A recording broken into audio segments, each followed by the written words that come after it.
On the first day of school, I skipped the opening ceremony and rushed straight to the hospital to schedule a full-body liposuction surgery. In my past life, my school belle best friend suffered from binge eating disorder, indulging in food and drinks every day, yet her weight never exceeded 90 pounds. As for me, even drinking water made me gain weight, and eventually, my weight skyrocketed to 300 pounds. I lost my guaranteed admission as a nationally recognized dance prodigy and became the laughingstock of the entire school. The crush of my dreams publicly humiliated me. That fat on you is disgusting. My parents took me for medical checkups, but no cause could be found. They accused me of wallowing in self-destruction and cut ties with me. I finally discovered that whenever my roommate ate, the weight always went to me. I confronted her with the evidence, but she pushed me down the stairwell, causing my heart to stop and killing me. When I opened my eyes again, I had returned to the day I first entered university and became her roommate. 1. What did you say? Full body liposuction.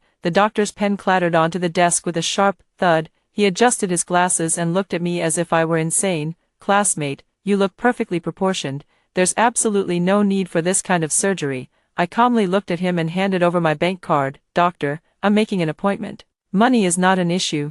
I want the soonest available. Memories from my past life surged like tidal waves, churning in my mind. The campus belle, my best friend Lin Weiwei, was devouring fried chicken and pizza in the dorm, while I was in the dance studio, and in front of everyone, the seam of my pants split open with a loud rip. The crush of my life, Jiang Qi, frowned in disgust. Chen Sisi, your fat is truly disgusting. I went from being a nationally recognized dance prodigy to a 300-pound monster, lost my guaranteed admission, was disowned by my parents, and was finally pushed down the stairs by Lin Weiwei, who laughed as she did it. Sisi, your fat is my beauty. The suffocating feeling of cardiac arrest still feels like yesterday. I close my eyes, then open them again, leaving only icy hatred in my gaze. Doctor, my mind is made up. After completing all the formalities, I dragged my suitcase back to the dormitory. Pushing open the door, 2 unfamiliar faces turned to look at me. My other 2 roommates. Hello, my name is Li Meng. My name is Zhou Xiao.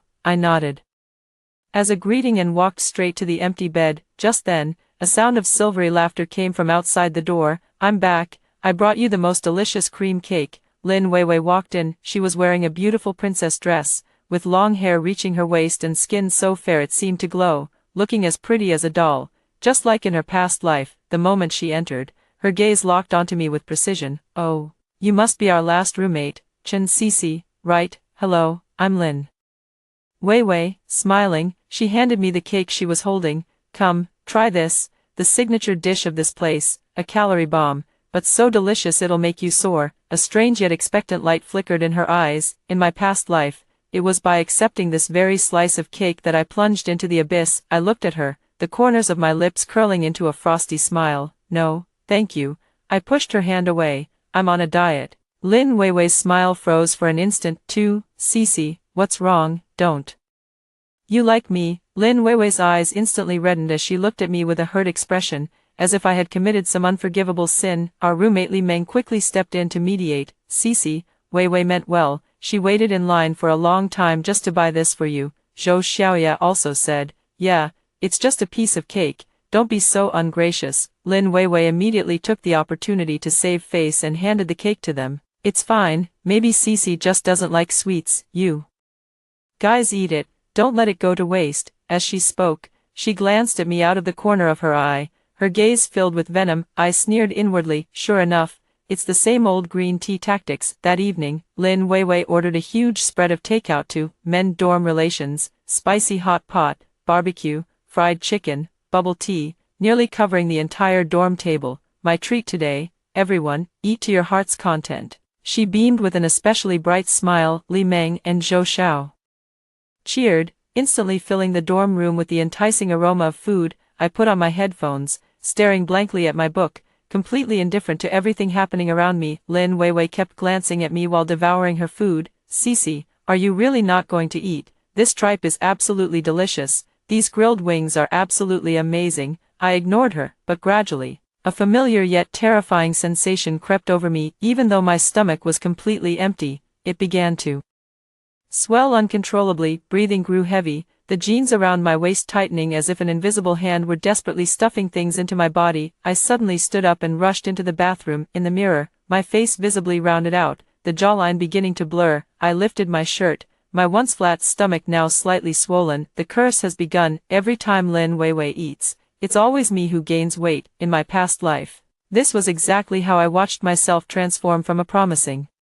dancer into a bloated wreck. Fear and rage made my entire body tremble. No, I can't go on like this anymore. I rushed out of the bathroom and, under Lin Weiwei's stunned gaze, grabbed my phone and wallet and ran outside. Cece, where are you going? I didn't answer. I rushed downstairs at top speed and dialed the hospital's number. Doctor, it's me, Chen Cece. My voice trembled with urgency.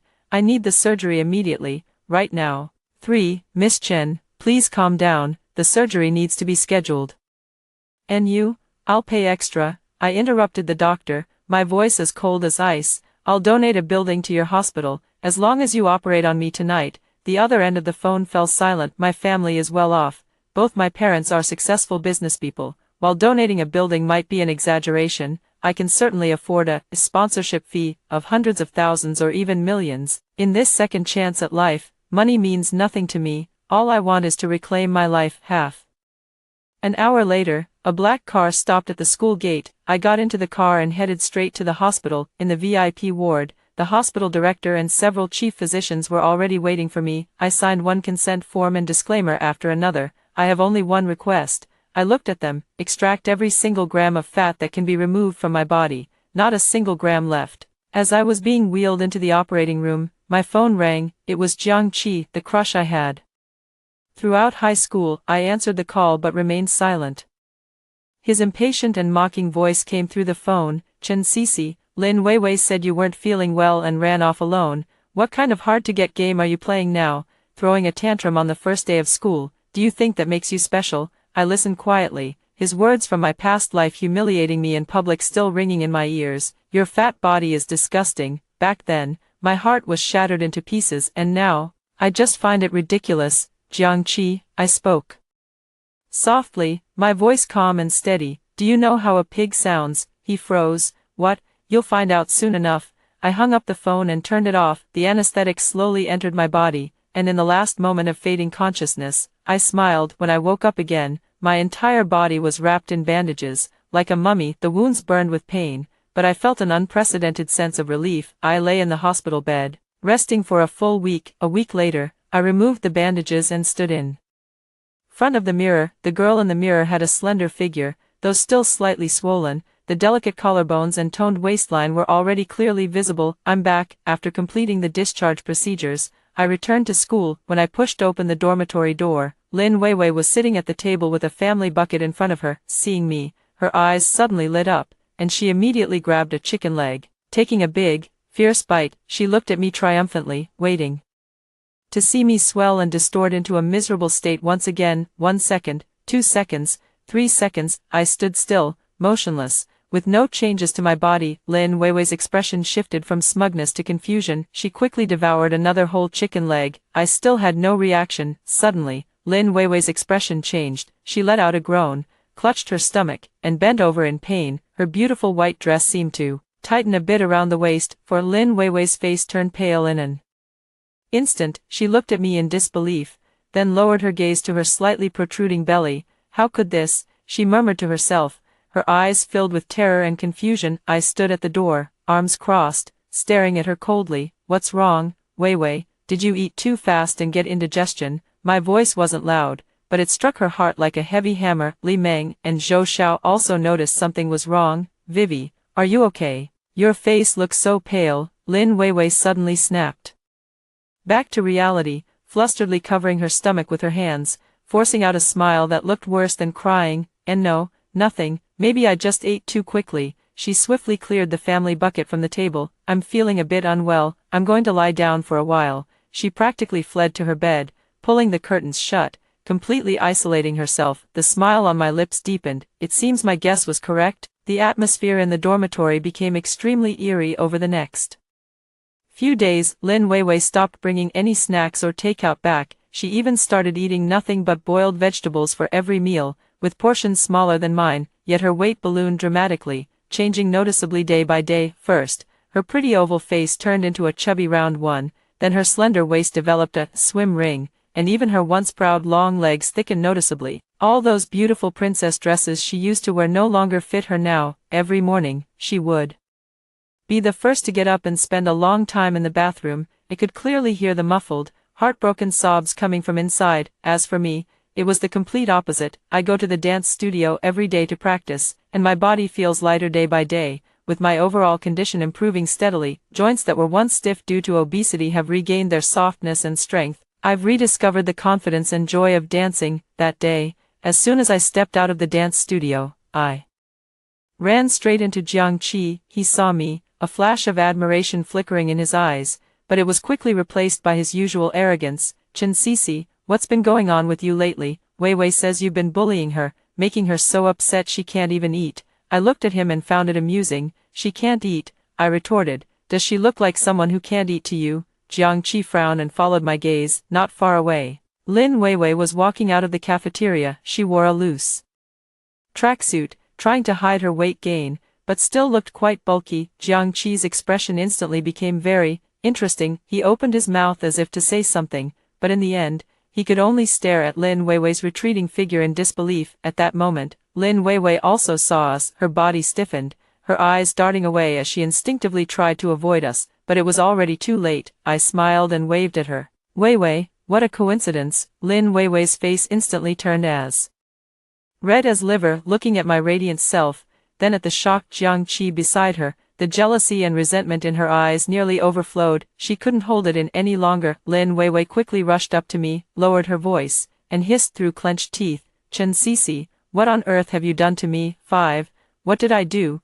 I feigned surprise as I looked at her, my face the picture of innocence. Vivi, what nonsense are you talking about? I've been recuperating in the hospital and only returned to school a few days ago. What could I possibly have done to you? I blinked, my tone brimming with concern. Actually, it's you who seems to have hormonal imbalances lately. How did you gain so much weight? Do you want me to accompany you to the hospital for a checkup? You, Lin Weiwei trembled with anger, her plump face twisted in fury. Jiang Qi watched us from the side, his gaze complicated. He looked at Lin Weiwei, with her bloated figure and ferocious expression, then at me, standing tall with a composed demeanor, and tightly furrowed his brow. Weiwei, you've indeed gained some weight recently. He hesitantly began. Those words became the final straw that broke Lin Weiwei. Jiang Qi, even you're disgusted by me, she shrieked, tears instantly welling up. It's all her, it's all Chen Sisi's fault. She pointed at me hysterically, completely disregarding the strange looks from the people around her.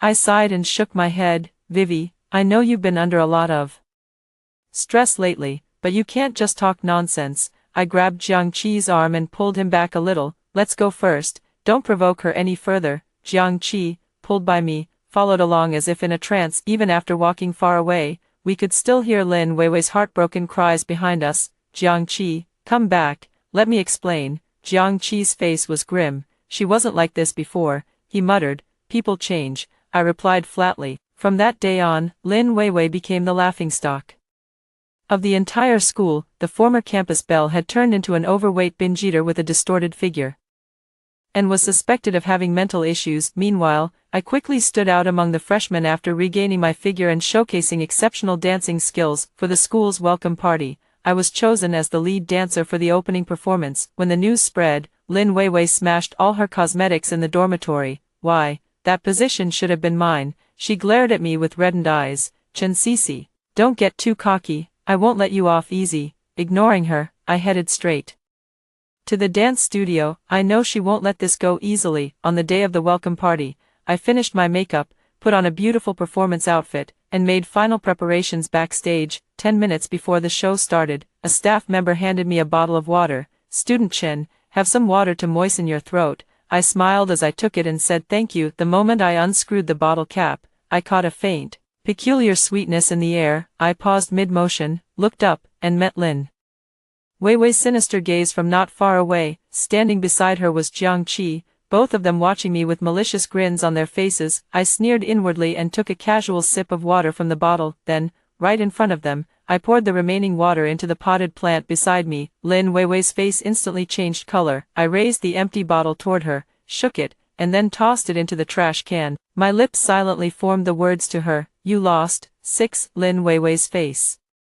Twisted with anger, she shot me a fierce glare, then grabbed Jiang Qi's hand and stormed off. I know, this is just the beginning. Sure enough, when it was my turn to perform, an accident happened. The music started, and I danced to the rhythm, with the spotlight shining on me. Just as I was executing a difficult jump, the stage beneath my feet suddenly slipped. Ah! A gasp rose from the audience, startled. I instinctively adjusted my posture mid-air with a dancer's reflexes, though I landed awkwardly on the ground. Fortunately, I wasn't hurt. As the lights came on, I saw a puddle of transparent oil where I had slipped. I raised my head, my gaze sharp as a sword, piercing toward the side of the stage. Lin Weiwei and Jiang Qi stood there, their faces unable to conceal their smugness and malice. It was them again. In my past life, they had done the same. Step by step, they destroyed my stage, my life. The host hurried onto the stage to smooth things over, while staff members came up to check. I slowly got up from the ground,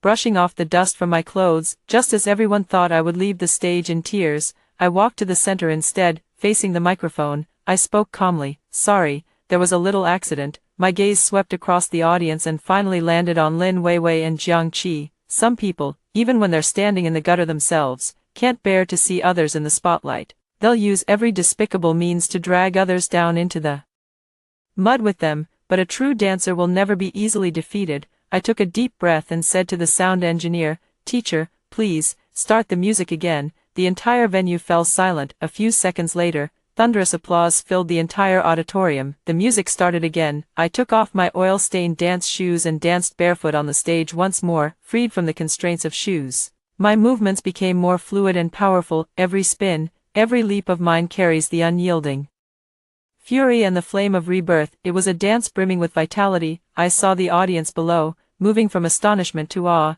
then to rapture. I saw the approving gazes of the teachers. I also saw Lin Weiwei and Jiang Qi, their faces twisted with jealousy and defeat. As the dance ended, I stood at the center of the stage, with applause that wouldn't cease. I knew I had won. Not only had I won this performance, but I had also reclaimed the dignity that was rightfully mine. After the evening party, I was called into the office by the counselor. "Chen Cece, you performed exceptionally well today, calm under pressure, truly demonstrating the demeanor of a great leader," the counselor said to me with a smile. "However, the school will thoroughly investigate the oil stains on the stage and give you a proper explanation." I nodded and said, "Thank you, teacher." As I walked out of the office, I saw Jiang Qi waiting for me at the door. He looked somewhat uneasy, avoiding eye contact with me. "Chen Cece, what's the matter?" I coldly interrupted him. My attitude seemed to choke him, his expression turning somewhat unpleasant. "What happened on stage wasn't my doing," he defended.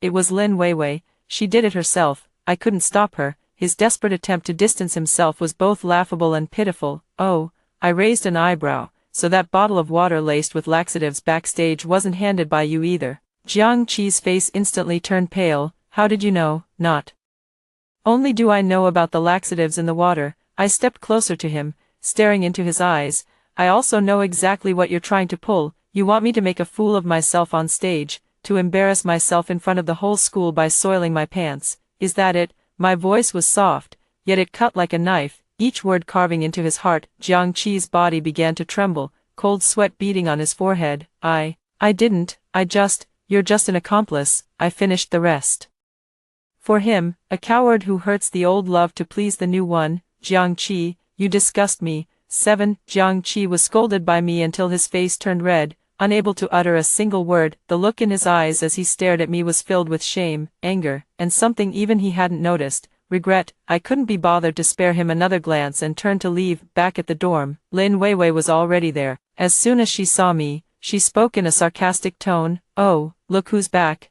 our big star. How did it feel to take a tumble on stage?" Li Meng and Zhou Xiao sat awkwardly nearby, not daring to say a word. I ignored her and walked straight to my desk, turning on the computer. Seeing that I paid her no attention, Lin Weiwei became even more worked up. "Chen Cece, don't think you've won just like that. I'm telling you, as long as I'm around, you won't have a single good day." "Is that so?" I finally turned around to look at her, a strange smile playing on my lips. I clicked the mouse. The next second, Lin Weiwei's own voice came from the computer. "That curse, whenever I eat, she's the one who gets fat.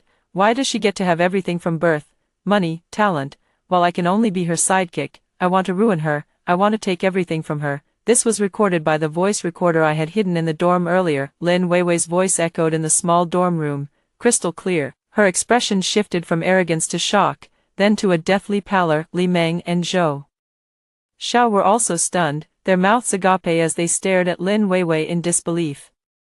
Weiwei, what did you just mean by that? Li Meng stammered. What curse, what fat one would be her? Lin Weiwei's body trembled like a sieve as she frantically lunged forward, trying to turn off my computer. No, I didn't say that, she fabricated it. I pushed her away and turned the volume up to the maximum. That fool Jiang Qi really thinks I like him. I'm just using him. Once I've drained him dry, I'll kick him to the curb. That bitch actually got liposuction. She sucked out all her fat, and now I'm suffering the backlash. No way, I have to find a way to make her gain all that weight back. One after another, the venomous and insane recordings completely shattered Lin Weiwei's usual sweet and charming facade. Li Meng and Zhou Xiao's gazes at her had shifted from shock to fear and disgust. Lin Weiwei, you're terrifying. We actually lived with such a vicious person for so long. They quickly gathered their belongings and fled the dormitory as if escaping. In the dormitory, only Lin Weiwei and I remained. With her slumped on the floor, she stared at me, her eyes hollow and lost. Chen Sisi, you've won. She let out a bitter laugh. You must be feeling triumphant now, aren't you? I walked up to her, looking down at her from above. Proud? No. I shook my head. I merely reclaimed what was rightfully mine. As for you, I paused, enunciating each word clearly. Your retribution has only just begun. I made a copy of the recording and directly posted it on the school's forum. The title was, Shocking, the pure school beauty turns out to be a wicked witch who cursed me. 8. As soon as the post went up, it instantly blew up the entire campus network. Holy shit, what kind of fantasy plot is this? Black magic. For real. I listened to the recording. This Lin Weiwei is downright vicious. My heart goes out to the OP. No wonder Lin Weiwei has ballooned up recently. Guess the curse backfired. Serves her right. LOL. Used to think Chen Sisi seemed a bit aloof, but now it's clear she was just pushed to her limits. Public opinion instantly turned overwhelmingly against them. Lin Weiwei became a public enemy that everyone wanted to condemn. Wherever she walked, she was met with pointing fingers and hushed whispers. Jiang Qi was also implicated, labeled as a scumbag and an accomplice, despised wherever he went. The next day, the school called me in for a talk. Both the counselor and the department head looked very serious. Chen Sisi, we are already aware of the incident on the forum, regarding the improper methods Lin Weiwei used against you. The school will definitely handle it with strict measures, but, the counselor changed the tone, this kind of thing involving feudal superstition doesn't leave a good impression. Do you think you could delete the post? I looked at them and smiled. Teacher, what if what was destroyed today wasn't my figure, but my life? What if Lin Weiwei had put poison in my water instead of laxatives? Do you still think this is just a matter of bad publicity? The counselor and department head were left speechless by my question. I won't delete the post, I said firmly. Not only will I not delete it, but I will also report it to the police. I will sue her for intentional harm and attempted murder. That same afternoon, I went to the police station. When I handed over the recording and all the evidence to the police, their eyes were also filled with sympathy. The police quickly filed a case and summoned Lin Weiwei and Jiang Qi. Lin Weiwei's parents also rushed over from out of town. They were a seemingly ordinary working-class couple. They stopped me at the entrance of the police station, and her mother immediately knelt before me. Sisi, Auntie is begging you, please let our Weiwei go. She's still young. She just made a mistake in the heat of the moment. Lin Weiwei's father stood by with reddened eyes, continuously bowing to me. We failed to educate her properly. We'll compensate you. Any amount is fine. Please be merciful and give her a way out. I watched them coldly. In my past life, my parents did the same,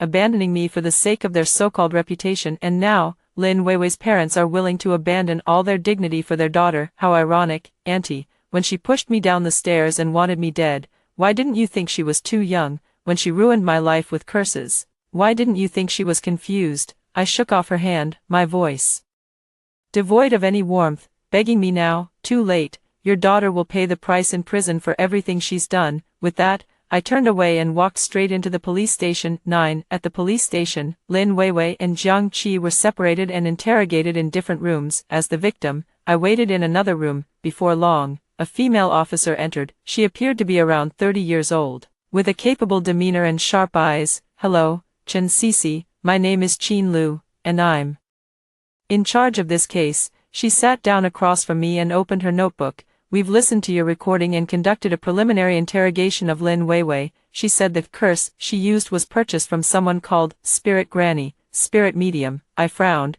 This was a name I had never heard before. Yes, Qin Lu nodded. According to Lin Weiwei's description, this spirit medium is extremely mysterious, conducting transactions online and selling some very sinister items. We suspect this might involve a criminal group exploiting feudal superstitions for fraud and other illegal activities.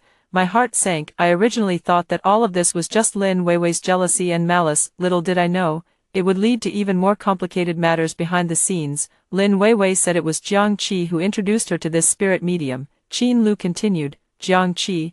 I was stunned. How is this possible? Jiang Qi comes from an ordinary family. How could he know someone like this? Yes. Qin Lu's expression was grave. Jiang Qi initially denied it, but after repeated questioning, he finally confessed. He said his mother is one of the members of this criminal group. I felt as if struck by lightning, my mind going completely blank. Jiang Qi's mother, I've met her a few times. She's a very gentle and simple middle-aged woman. How could she? Jiang Qi's mother became obsessed with some unorthodox practices in her early years and later joined this organization. Jiang Qi grew up influenced by this and knew some of it. He was jealous of your family background and talent, and also attracted to Lin Weiwei's beauty, so he came up with this malicious plan. He had his mother obtain that twin fat goo and handed it over to Lin Weiwei. He thought this way, he could both destroy you and keep Lin Weiwei firmly under his control. Qin Lu sighed. Only he didn't expect that Lin Weiwei would be more greedy and vicious than he imagined, and you stronger and smarter than they ever thought. I sat on the chair, remaining silent for a long time. So that's how it was, from beginning to end. I was just a pawn in their plan, a sacrificial piece. In my past life, this was how they joined forces to push me into hell. Overwhelming hatred and lingering fear left me chilled to the bone. What punishment will they face? I asked hoarsely. Lin Weiwei is charged with intentional assault with irrefutable evidence. Minimum 3 years in prison. Jiang Qi, as the mastermind, faces even harsher consequences due to the severity of the crime. As for his mother and that so-called spirit medium organization, our police force has already set up a special task force. We will definitely round them all up and bring them to justice. Qin Lu looked at me, her eyes carrying a hint of reassurance. Chen Sisi, rest assured, justice may be delayed, but it will never be absent. I nodded, feeling my eyes grow slightly warm. Yes, in this life, I personally sought justice for myself. 10. The follow-up progress of the case was swift. Under Jiang Qi's identification, the police followed the leads and quickly dismantled the criminal gang led by the so-called spirit medium. Jiang Qi's mother was also arrested and brought to justice. As it turned out, the so-called twin fat curse was not some mystical hex at all, but a rare fungus capable of affecting human metabolism. They planted the parent strain of this fungus on Lin Weiwei, then transmitted the offspring strain to me through the food she had handled. The offspring multiplied inside my body, wildly disrupting my endocrine system and causing me to become morbidly obese. During my full-body liposuction procedure, while removing a large number of fat cells, the living environment of the offspring fungi was accidentally destroyed, leading to their mass death. This created the illusion of a backlash. The truth was revealed, sending chills down my spine. Lin Weiwei and Jiang Qi were sentenced to 7 and 10 years in prison, respectively, for multiple charges, including intentional harm and spreading toxic substances. Jiang Qi's mother, as one of the principal offenders in the gang, was sentenced to 15 years. When the news came, I was stretching my legs in the dance studio. Sunlight streamed in through the large floor-to-ceiling windows, warm and bright. My life, too, finally saw the clouds part and the sun shine through. That day, I received an unexpected phone call. It was from my mother. Cece, the things online, we've seen them all. Her voice sounded exhausted and guilty. It's our fault. Mom and Dad misunderstood you back then. When are you free? Come home for a meal. I listened quietly without speaking. Go home. In my past life, for the sake of their reputation, they scolded me for willingly degrading myself, severed ties with me, and left me to fend for myself. Now that they see my innocence has been vindicated, they want me back. No need. I spoke calmly. I have no home. After saying that, I hung up the phone directly. Some wounds, once inflicted, can never be healed. I won't waste any more emotions on those who aren't worth it. Putting down my phone, I saw someone standing at the door of the dance studio. It's Officer Chin Lu. She wasn't wearing her police uniform today, dressed in casual clothes which made her appear much softer. Just came to check on you, she said with a smile as she walked in. Glad to see you're doing well. That puts my mind at ease. Thank you, Officer Chin, I said sincerely. Call me Sister Chin. She patted my shoulder. It's all in the past now. You should live well from now on. She paused, as if remembering something, then spoke again. By the way, there's something I think I should tell you. Lin Weiwei seems to have really lost her mind in prison. Every day she talks to the wall, saying how fat and ugly she is, crying non-stop, and no one can console her. I froze for a moment. The doctor said she had been living in jealousy and resentment for too long, and with that huge blow, her psychological defenses completely collapsed. Chin Lu looked at me and sighed. Sometimes, the demons in a person's heart are more terrifying than any curse. I didn't speak, just gazed out the window at the vast, cloudless blue sky. Indeed, what truly destroyed Lin Weiwei wasn't backlash, nor the law, it was her own heart, long filled with jealousy and malice. 11. College life returned to normal, without Lin Weiwei and Jiang Qi. My world became much quieter. I poured all my energy into dancing. My professional skills were already top-notch, and with the intense training during this period, I quickly stood out in the department. In my sophomore year, I represented the school in the National College Student Dance Competition, with an original modern dance piece titled Nirvana. I won the gold medal. The inspiration for the dance comes from my own experiences, from falling into the abyss, to struggling and resisting, and finally breaking free and being reborn when I stood on the highest podium. With the spotlight shining on me, I saw the excited faces of my counselor and department head in the audience. I also saw many of my classmates cheering for me. Applause and honors tightly enveloped me. This is what I deserve. I seized it back from fate with my own hands. After the match, a man in a suit approached me. Hello, Miss Chen Cece. He handed me a business card. I am the artistic director of Swan, the top dance troupe in the country. I watched your competition. It was truly outstanding. We sincerely invite you to join us. The Swan dance troupe, that has been my dream since childhood. In my previous life, I couldn't even qualify for their interview because of my obesity, but now, they've extended an olive branch to me. Looking at the gold embossed letters on the business card, my eyes grew slightly moist. I nodded vigorously. I'm willing. I took a leave of absence from school and officially joined the Swan dance troupe. Starting as a basic trainee, I spent every day in the practice room, pouring out sweat. Though it's tough, I relish every bit of it, because I know, step by step, I'm walking toward the stage of my dreams. 2 years later, thanks to my outstanding performance in the dance drama, Carmen, I became the principal dancer of the troupe. My posters covered the most prominent billboards in major cities. I became a rising star in the dance world. My parents tried to reach out to me through various channels, apologizing and wanting to make amends. They transferred the company shares in their name to mine and handed over the downtown villa to me, but I never responded once. I can accept the money, because that's what I rightfully deserve, but family bonds, once broken, can never be mended again. 12. On this day, the dance troupe was heading to a coastal city for their tour performance. Before the performance, I had an afternoon to rest. I came to the seaside alone. The sea breeze brushed through my long hair, carrying a faint salty dampness in the air. I took off my shoes and danced barefoot.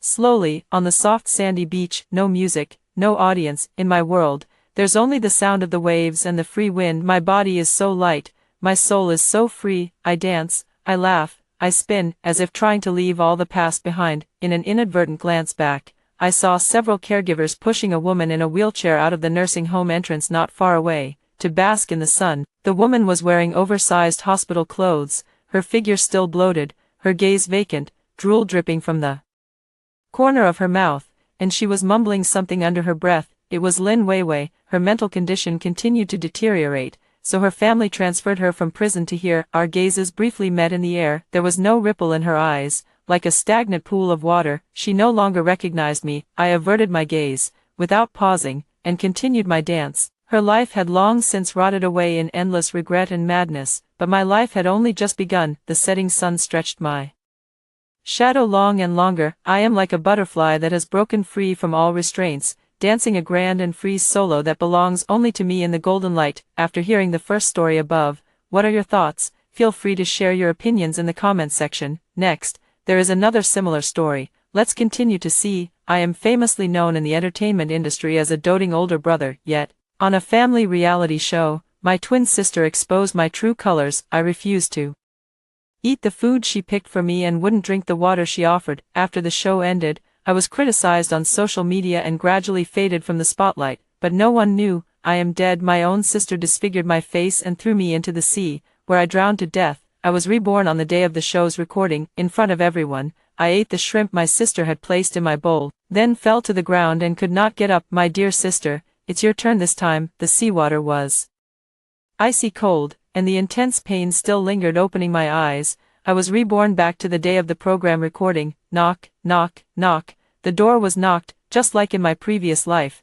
Before I could even respond, the door was pushed open. My mother entered with a dark expression on her face. She questioned me sharply. Xin Jiao, did you take the diamond necklace I brought back yesterday? The air fell silent. I didn't say a word, just stared straight at Xin Shu behind my mother. She avoided my gaze, a hint of smugness I hadn't noticed before appearing on her pale face. Xin Shu and I are fraternal twins. We have been worlds apart since birth. I take after our father. While she resembles our mother, I am in good health, but she suffers from a severe congenital heart condition. From a young age, I have always been obedient to her. Whatever she wanted, I would do my utmost to bring it to her. Xin Shu has a weak heart and has been bedridden for years. My parents once disliked her for being sickly and refused to see her. I carefully concealed it, afraid she would be heartbroken. To outsiders, my parents were reluctant to mention Xin Shu. It was also me who repeatedly emphasized that the Xin family still had a second daughter. After reaching adulthood, my parents wanted to give up on her, cutting off her treatment and surgeries. It was only after I knelt and pleaded for mercy that her life was spared. But I never expected the sister I thought was pure and lovely in my heart turned out to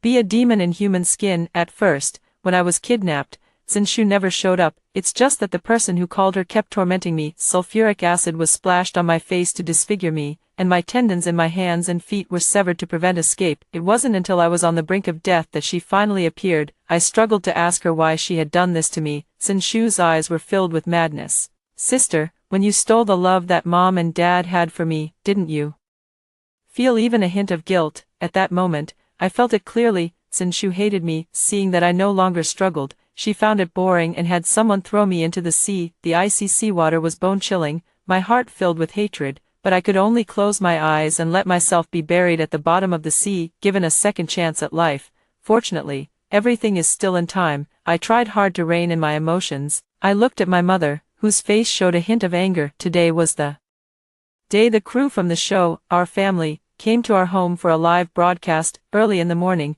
Xin Shu went to my mother and falsely accused me of stealing a valuable diamond necklace. She wanted me to get angry with her, to show my bad side in front of the camera. In her previous life, she indeed succeeded. Because of Xin Shu's false accusations, I treated her with great indifference. This also led to me being questioned by netizens for faking my persona, causing my reputation to plummet sharply. Seeing that I remained silent, my mother's anger grew even more intense. Xin Jiao, where did your 3,000 yuan per hour etiquette lessons go? When an elder asks you a question, you don't even bother to respond. I blinked my eyes, pretending to be confused. Mom, why are you so angry? I did take the necklace. Xiao Shu said she had never seen such an exquisite necklace and asked me to bring it for her to see. I thought that as a daughter of the Xin family, she shouldn't be lacking in such experiences, so I agreed. You were asleep last night, so I didn't mention it to you. What's wrong? Did something happen? Hearing my words, my mother paused. Her gaze shifted between me and Xin Shu. Returning it to you.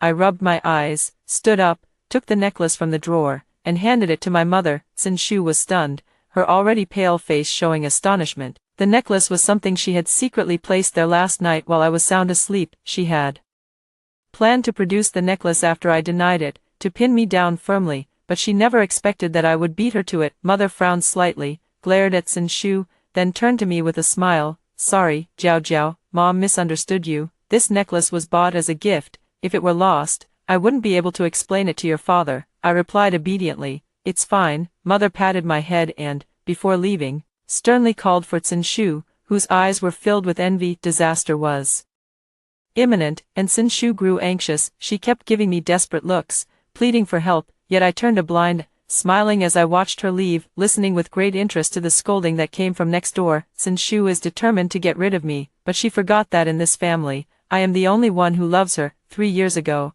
I entered the entertainment industry at my parents' behest. Sin Entertainment has not been doing well in recent years, not very well known in the public eye.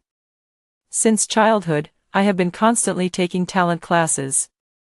And my appearance is also top-notch. My father hardly hesitated. After discussing with the company, he sent me into the entertainment industry under the title of Divine Beauty Heiress, and I did not disappoint them. With just one drama, I became an overnight sensation across the entire internet. Participating in a variety show, I unintentionally revealed my daily interactions with my younger sister, which further solidified my image as a doting older brother. It was at this time that our family approached me. Sin Shu is in poor health, and I was afraid the filming process might startle her, so I wanted to decline outright. Father learned the news. After scolding me harshly, he bypassed me and agreed to the program recording. At the time, I still felt guilty about it, but I never expected it was all just self-indulgence. Knock, knock, knock, miss, the program crew has arrived. Outside the bedroom, the maid's voice rang out. I responded, got it, and pushed the door open to go out. Downstairs, Mother sat upright on the sofa. Every move exuded an air of nobility. Sin Shu, dressed in a white gown, cast a flirtatious glance at the camera. Her sickly pale skin contrasted with the touch of red at the corner of her eyes. It makes people's protective instincts soar. I watched the joyful scene, slowly descending the stairs. The sound of footsteps instantly captures everyone's attention. The camera that was originally pointed at Sin Shu quickly turned away. The barrage is boiling. Wow. Jiao Jiao is so beautiful. Black hair and red dress. Keep it on forever. My wife lives up to her name. Those red lips are so alluring. I want to kiss her to death. I'm already tired of seeing the wealthy little white flower. The enchanting beauty and I are locked in forever. I slowly walked over and sat down on the sofa. A look of satisfaction flickered in my mother's eyes. She took the initiative to hold my hand. At the same time, a resentful gaze fell upon me. I looked up, and Sin Shu was staring straight at me. The emotions in her eyes were too quick to hide. Xiao Shu, what's wrong? I asked with concern. It's nothing, sister is just too beautiful. I was mesmerized. Sin Shu smiled shyly. I looked at her deeply. In my previous life, I went downstairs wearing the dress Sin Shu had prepared for me, as always, maintaining the persona of a delicate flower. But how could it compare to Sin Shu, the truly fragile beauty? On the first day of the live stream, my title of Divine Beauty was taken away. Sin Shu also attracted her first batch of fans from me. That's why, when I died tragically at sea, my parents simply handled my funeral arrangements and didn't investigate further. As long as their goals were achieved, it didn't matter which daughter it was. Sin Shu sat for a while before her mother sent her back to her room, citing health reasons. She wasn't called downstairs until dinner was about to begin. Father also hurried back from some little lover's home after we put on a show of fatherly affection and filial piety. The atmosphere at the dinner table finally warmed up. Congratulations, Jiao Jiao, on the box office surpassing 1 billion. Mom's precious is really amazing, my mother said, giving me a piece of spare ribs. I smiled brightly and thanked her without any modesty. If looks could kill, Sin Shu would probably want me dead 1,000 times over. I pretended not to notice and continued to act spoiled with my parents. From time to time, he would bring her into the conversation. Dinner was coming to an end. Sin Shu finally made a move. Her voice was soft and sweet, tinged with a hint of weakness. Sister, congratulations. I wish I could go to the cinema to watch your movie too. As soon as she finished speaking, the air suddenly fell silent. Her parents exchanged a glance, then, they lowered their heads in unison, concealing the annoyance in my eyes. I pursed my lips and forced a smile. You will, Xiao Shu, you will see it. Sin Shu shook her head, her eyes reddening. Thank you for comforting me, sister. I'm sorry for ruining the mood. How could you say that, Xiao Shu? We're family, so don't talk like that. I gently stroked her face, my eyes filled with affection. Sin Shu took the opportunity to nuzzle against my palm, then she picked up a piece of shrimp and placed it in my bowl. Sister, eat. I was taken aback for a moment. Okay, but I didn't move. Sin Shu was secretly delighted, trying hard to hide her excitement. Sister, why aren't you eating? You're not really mad at me, are you? I have a complicated expression on my face, holding the chopsticks. She hesitated for a long time. The atmosphere grew strange once again. The parents, unaware of what was happening, remained silent. Seeing that I hadn't moved for a long time, the smile on Sin Shu's face was replaced by disappointment. She cautiously extended her chopsticks, wanting to pick up the shrimp meat, but I was one step faster than her. I swallowed the shrimp meat with a stiff upper lip. Xiao Shu, sister has eaten. I forced a smile at the corner of my mouth. Sin Shu was stunned. After my earlier groundwork, She had thought victory was assured. She was about to speak, but was interrupted by a startled cry. In front of the kitchen door, a servant ran over with a panicked expression. Her voice was tinged with tears. "The eldest young lady is severely allergic to seafood. Call an ambulance." The servant shouted at the butler. Just as everyone thought she was making a fuss, I fell to the ground with a thud. Red rashes gradually spread across the body. The scene descended into chaos. "Sinshu, I have done as you wished, but are you prepared to bear the consequences?" When I woke up in the hospital, I was surrounded by people. My mother was holding my hand, her eyes red and swollen, clearly from crying. "Jiao Jiao, you're finally awake. You scared me to death." She was sobbing uncontrollably, tears falling drop by drop onto the back of my hand. "Mom, don't cry, I'm fine," I frowned, struggling to force the words out. "Jiao Jiao, are you still feeling unwell? It's all our fault for being so careless. That dish was placed right in front of Xiaoshu, and we didn't eat it, so we had no idea it contained shrimp." Father also leaned in. His usually immaculate suit was now full of wrinkles, and the heartache in his eyes as he looked at me was almost palpable. I shook my head, wanting to speak but coughing heavily several times instead. The discomfort in my throat made it difficult for me to breathe. "Allergies are not fake, it's just that in this family, none of my blood relatives are aware of it." Even when I woke up after the incident, their first words were to clear themselves, but I'm not surprised. They've always been like that. Just as I was being cursed by the entire internet, they decisively abandoned me, choosing to protect themselves. Now the same situation has arisen, but the one pushed into the spotlight has become my dear sister. Looking around the hospital room, I saw Sinshu huddled in the corner. "Xiaoshu, why aren't you coming over?" Hearing me call her, Sinshu looked up. Her eyes were brimming with tears, glancing at me quickly before lowering her head again. "I'm sorry, sister." Sinshu's voice trembled with tears, shaking as she spoke, as if she had been badly frightened. "I have to admit, she is really smart. Sinshu always knows exactly where her strengths lie. Even when at a disadvantage, she can rely on her pitiful appearance to win a chance for survival." Just like now. After she finished speaking, the photographer turned the camera around. Several gazes gathered in the previously unnoticed corner. "Sister, I'm really sorry. I've been eating alone in my room all these years and didn't know you were allergic to seafood." She sobbed uncontrollably, struggling to utter these words. As if suddenly remembering something, she breathed a sigh of relief. "Thank goodness my sister is healthy. If she were as sickly as I am, I really would have no choice but to die to atone for my sins." Sinshu's eyes were misty with tears, her tone filled with relief. Anyone who saw this would surely marvel at the deep bond between the sisters, but I noticed her fingers were slowly rubbing. It was an unconscious little habit she had when she was happy. The atmosphere in the room grew subtle. Completely unaware, I curled my lips into a light-hearted smile, but the words I spoke made it impossible for her to stay happy. "It's okay, it's not your fault. Sister never mentioned it, so of course you wouldn't know. Besides, it's not the first time. You love shrimp so much, and every time you share with me, it ends up like this. I already have antibodies." With that, I grinned and raised my arm, flexing muscles that didn't actually exist. Sinshu's trembling body, still shaking from sobs, suddenly froze. She looked at me, her expression neutral, but emotions churned in the depths of her eyes. After a long while, she finally spoke. "You should have told me, sister."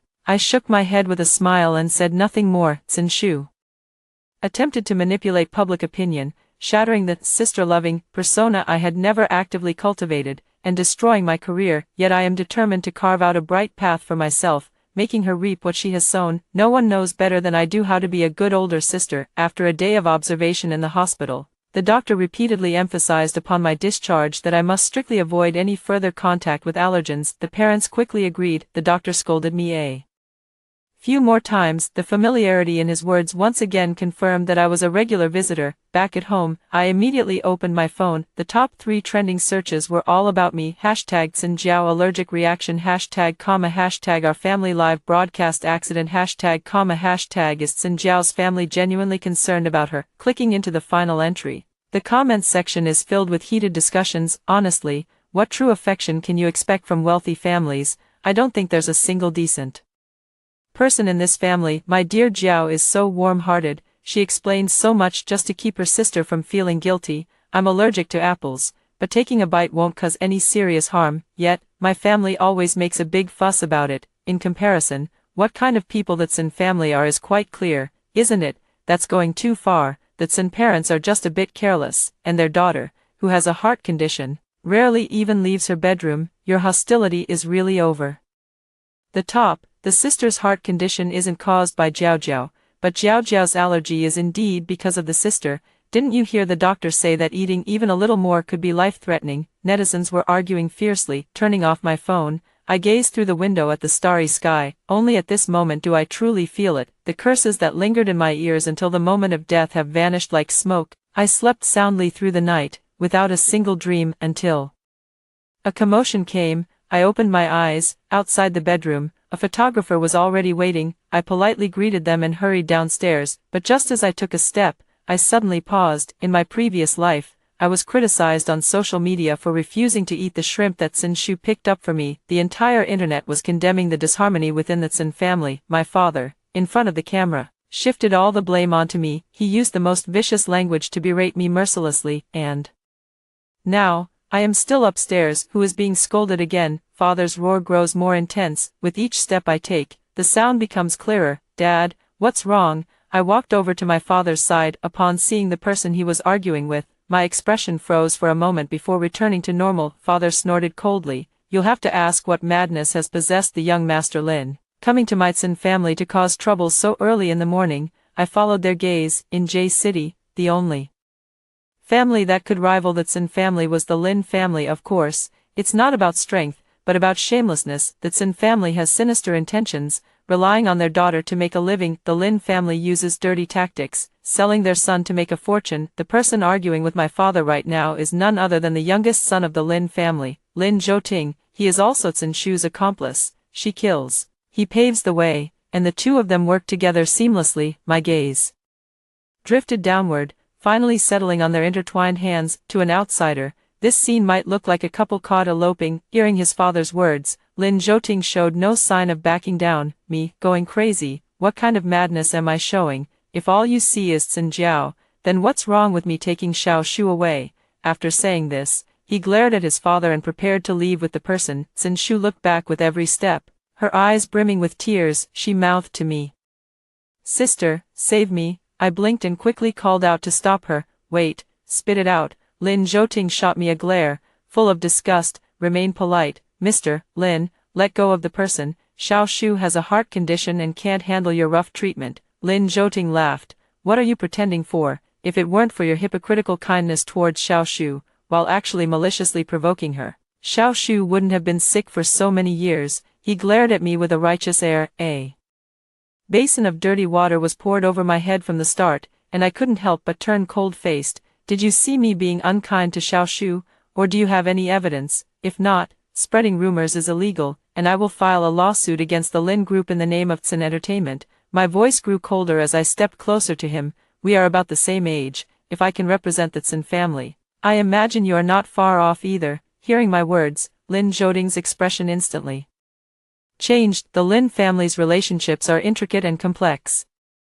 You could wake up one morning and find several new siblings. Although Lin Zhouting is the youngest son of the Lin family, but it's the most brainless. Last year, he was played like a fool by a few illegitimate children and lost all his shares. Now he's basically an empty shell working for others. My words undoubtedly hit him right where it hurts. "Xin Jiao, you," he was furious, just opening his mouth when I interrupted him again. "Moreover, if you want to take someone away, shouldn't you ask Xiao Shu if she even wants to go with you? Stop being so full of yourself." I crossed my arms and smiled disdainfully. "Xin Shu brought people over today to make a scene. Undoubtedly, she just wanted to attract attention and deepen the impression netizens have of her. Otherwise, if she had stayed in her room all along, when would she have had the chance to show her face? Not to mention attracting fans and taking my place. No one would believe Lin Zhouting's words, but it is a seed. As long as I take one wrong step, it will break through the soil and become a sharp sword pointed at me. In that case, why should I be the villain? If Xin Shu doesn't want to leave,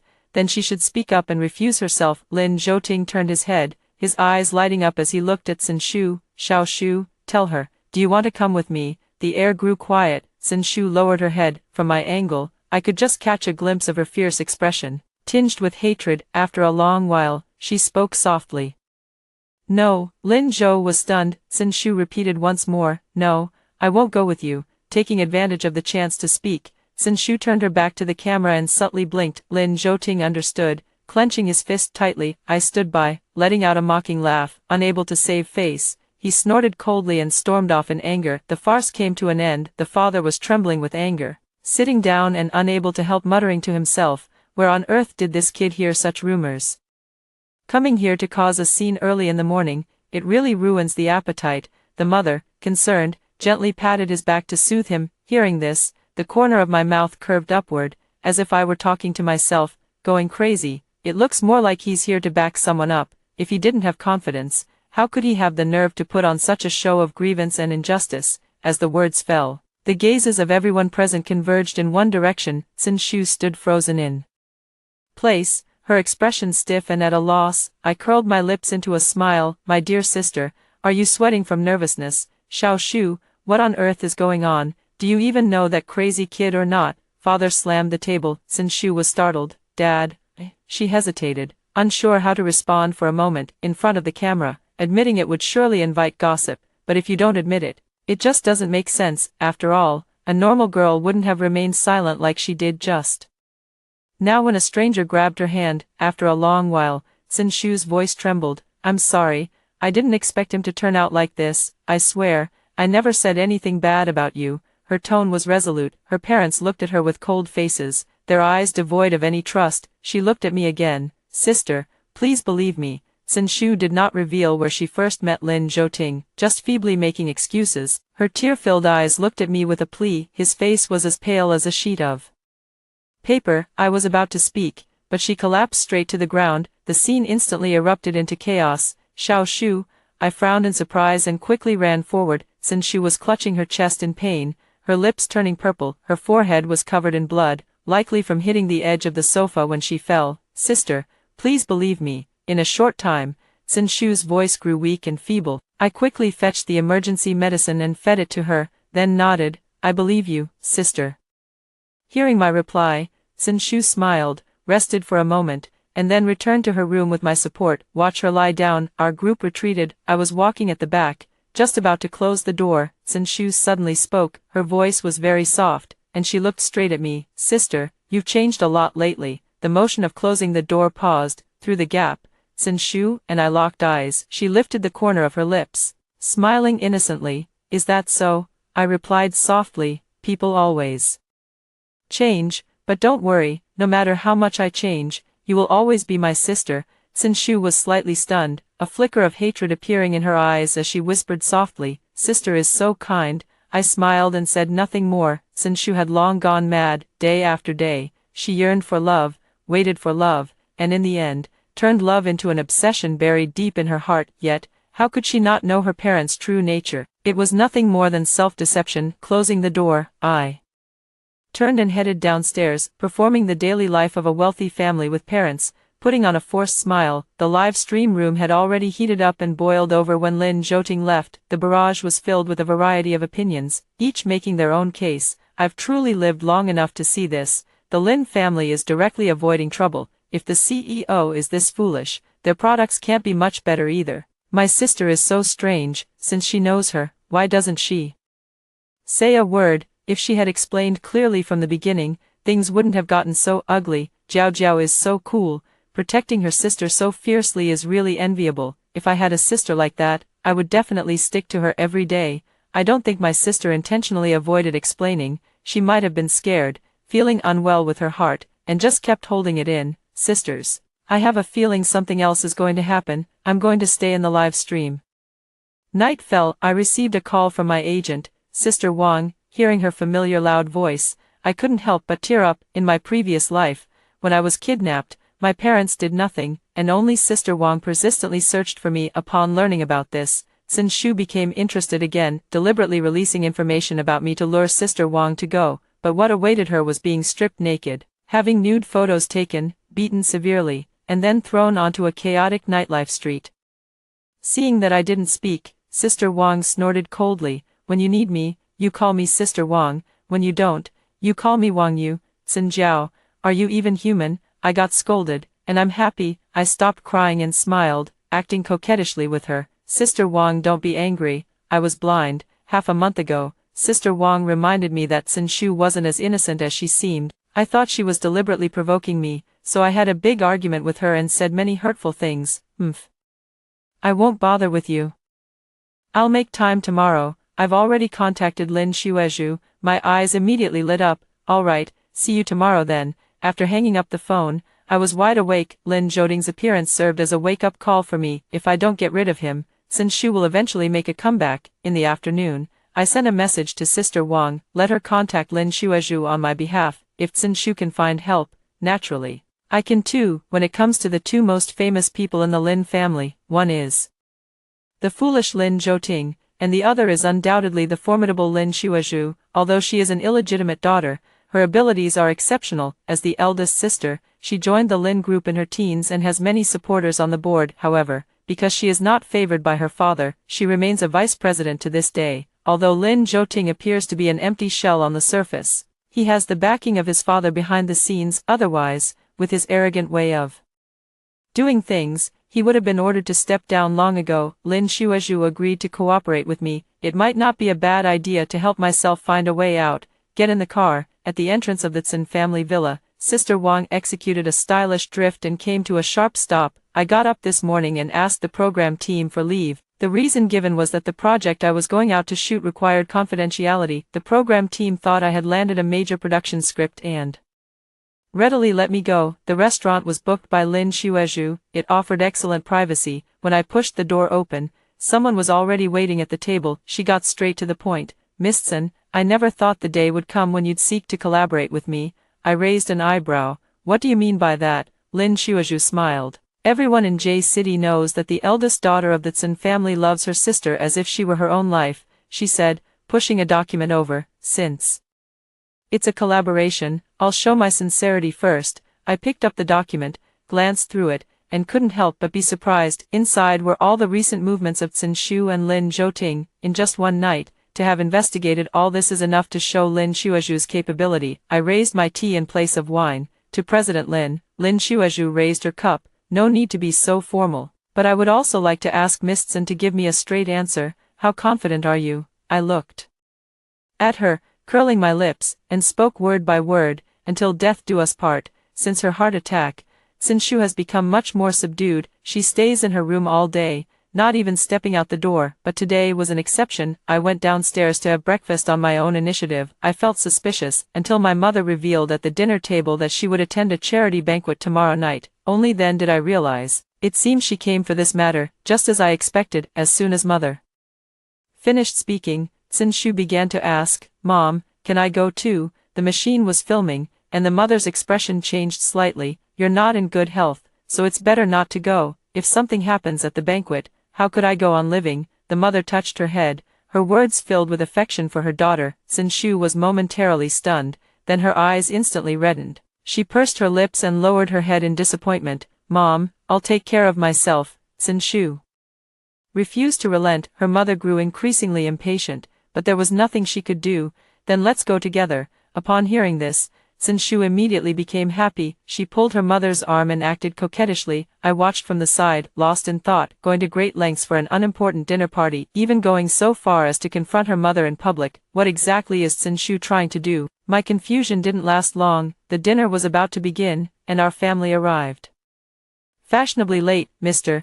Zin had always preferred making a grand entrance, using it to assert his status. The business elite naturally looked down on such behavior, but they would never show it on the surface. But today, as soon as I stepped into the banquet hall, subtle gazes from the crowd seemed to converge on us. Even the young lady who usually doesn't get along with me wore an expression of anticipation for the drama. I keenly sensed that something was off. After telling my parents, I wanted to find a quiet place to call Sister Wang. Just as I took a step, Zinshu beside me grabbed my arm. Sister, the banquet is about to start. It wouldn't be appropriate for you to leave now. She looked completely innocent and harmless. My heart suddenly sank. Glancing at the camera behind me, I had an idea. Xiao Shu, the banquet is important, but our show is still airing. We can't keep the staff standing the whole time. I patted her hand and gestured toward the back with my head. Zinshu looked over and saw the staff carrying equipment for filming. She tugged at the corner of her lips. Sister, I'll go. I've never been to this kind of occasion before,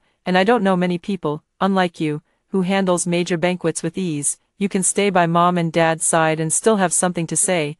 Sin Shu showed no intention of backing down. The more she tried to stop me, the more it proved she was up to something. Looking at her, I couldn't help but chuckle. I decided to stop beating around the bush with her. Xiao Shu, you don't know anyone here. How are you going to arrange the seating? This kind of banquet isn't something where you can just grab a waiter and add a chair. Hearing my words, Sin Shu's smile froze on her face. The hand gripping my arm tightened with a bit more force. A stinging sensation came, and I subtly pulled my hand away from hers. Xiao Shu, be good. Your sister will be back soon. Take care of yourself. With that, I turned and walked away, leaving Sin Shu standing there alone, stunned. Since she's no longer pretending, why should I hold back and act like I don't understand her sarcasm? The White Lotus tactic of pretending to praise others while putting yourself down. If you keep playing this game, it gets boring. WTF, what's going on? It feels like the sisters are about to fight. Don't joke around upstairs. All I see is Jiao Jiao doting on her sister.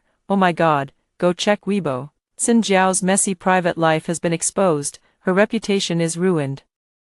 Is this really true or not? Xin Jiao seems gentle and doesn't look like that kind of person. Seats were arranged for the staff. I was burning with anxiety and hurried to the bathroom. Just as I was about to call Sister Wang, I realized my phone was offline. I closed my eyes. Suddenly, I remembered that in the afternoon, Sin Shu had gone to my room to try on the dress. It seems that was when she made her move. We can only take it one step at a time. I took a deep breath, pushed the door open, and was about to step out, but then, the indistinct voices of a man and a woman drifted over.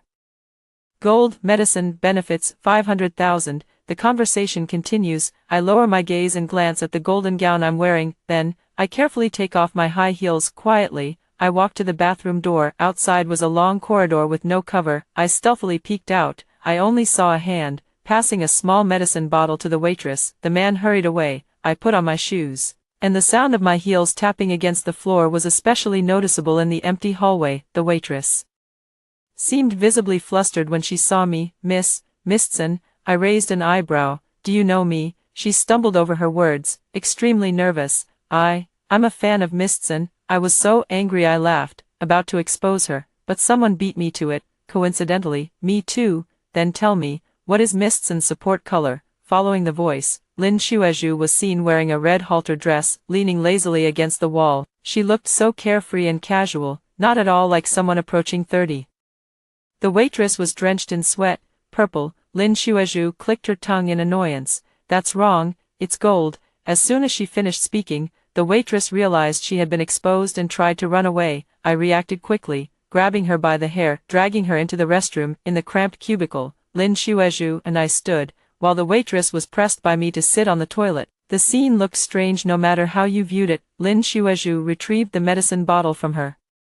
She took a photo and sent it to her subordinates for investigation. Soon, there was a reply. Looking at the message from the other side, Mr. Lin, it's an imported aphrodisiac. The place of origin hasn't been traced yet, but its potency is likely several times stronger than other drugs on the market. I felt a chill run through my entire body. If I had taken this medicine without knowing, the consequences would likely have been even more severe than in my previous life. Lin Xuezhu also darkened her expression, swiftly knocked the waitress unconscious, and then called someone to handle the situation. I looked at her in surprise. She smiled. I studied martial arts when I was young. I gave a thumbs up. Impressive. Hey, didn't you say you weren't coming? While waiting, I suddenly remembered that I had sent her a message yesterday. Lin Xuezhu patted her forehead. Right.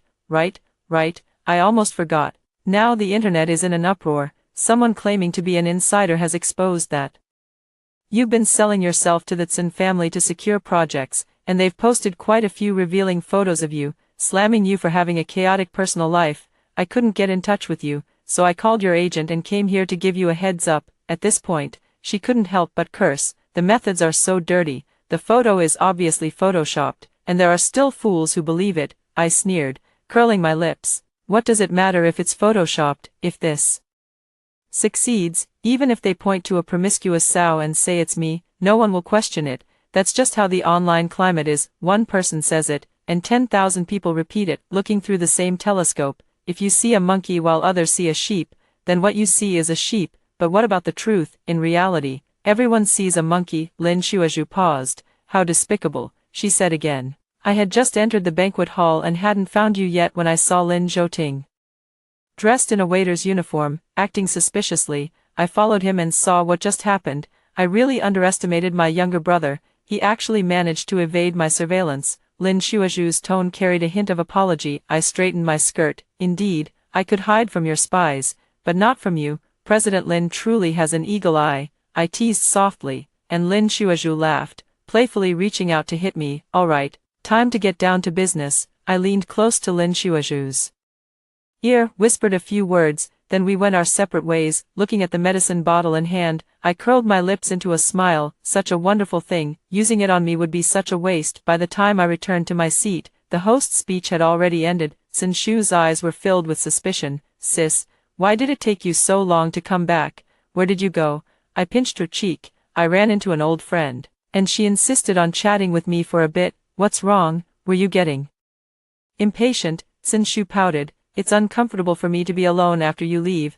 I curled my lips. Then stay with me for a while. Sin Shu's face lit up with joy. Great, since you want to watch me fall into the abyss with your own eyes, then don't blame the abyss for dragging you down with it. Charity galas are largely the same. After the donation process, it was time for the celebrities to exchange pleasantries. On ordinary days, the Tsin family's home could hardly be described as bustling with visitors, but it was certainly never short of a steady stream of callers. But now, it was eerily quiet, and even friends close to father dared not linger for long. The parents exchanged a glance, finally sensing that something was amiss. Before I could figure out what was happening, I was blocked by a group of people. Mr. Tsin, long time no see, your business has grown bigger and bigger. I looked at the person approaching. He was my father's longtime rival. His daughter and I were even more incompatible. The father was taken aback, mistaking it for a business compliment. He was about to speak when the next sentence left him utterly stunned. Now you're even selling your own daughter. Ha ha ha, I admit defeat. Zhang Jin Song, what nonsense are you spouting? The father was furious, his face flushed red, afraid that gossip might affect his career. Uncle Tsin, my dad wasn't talking nonsense. How can it be called nonsense when it's something known all over the world? Zhang Haiyan said with a smile, but her words were extremely malicious. I frowned and looked at her coldly. You're talking nonsense without fear of twisting your tongue. Big star, remember to go back and admire your stunning figure. The Zhang father and daughter burst into another round of mocking laughter, then patted their bottoms and left. I was trembling with anger. How could they spread such rumors? Enough, shut up right now. Tears welled up in my eyes, and I felt extremely wronged, but my father sternly rebuked me, cutting off my words. He lost face here today, can't find the culprit, so he takes it out on me. I'm not surprised, but that doesn't mean netizens won't be. How could Tsin's dad be like this? When his daughter was slandered with rumors, his first reaction was actually to blame his own daughter. Maybe he knows something we don't. I feel so sorry for Jiao Jiao. I could tell from that allergy incident. These parents are really hard to judge. Realizing the camera was still rolling, the mother gently nudged her furious father.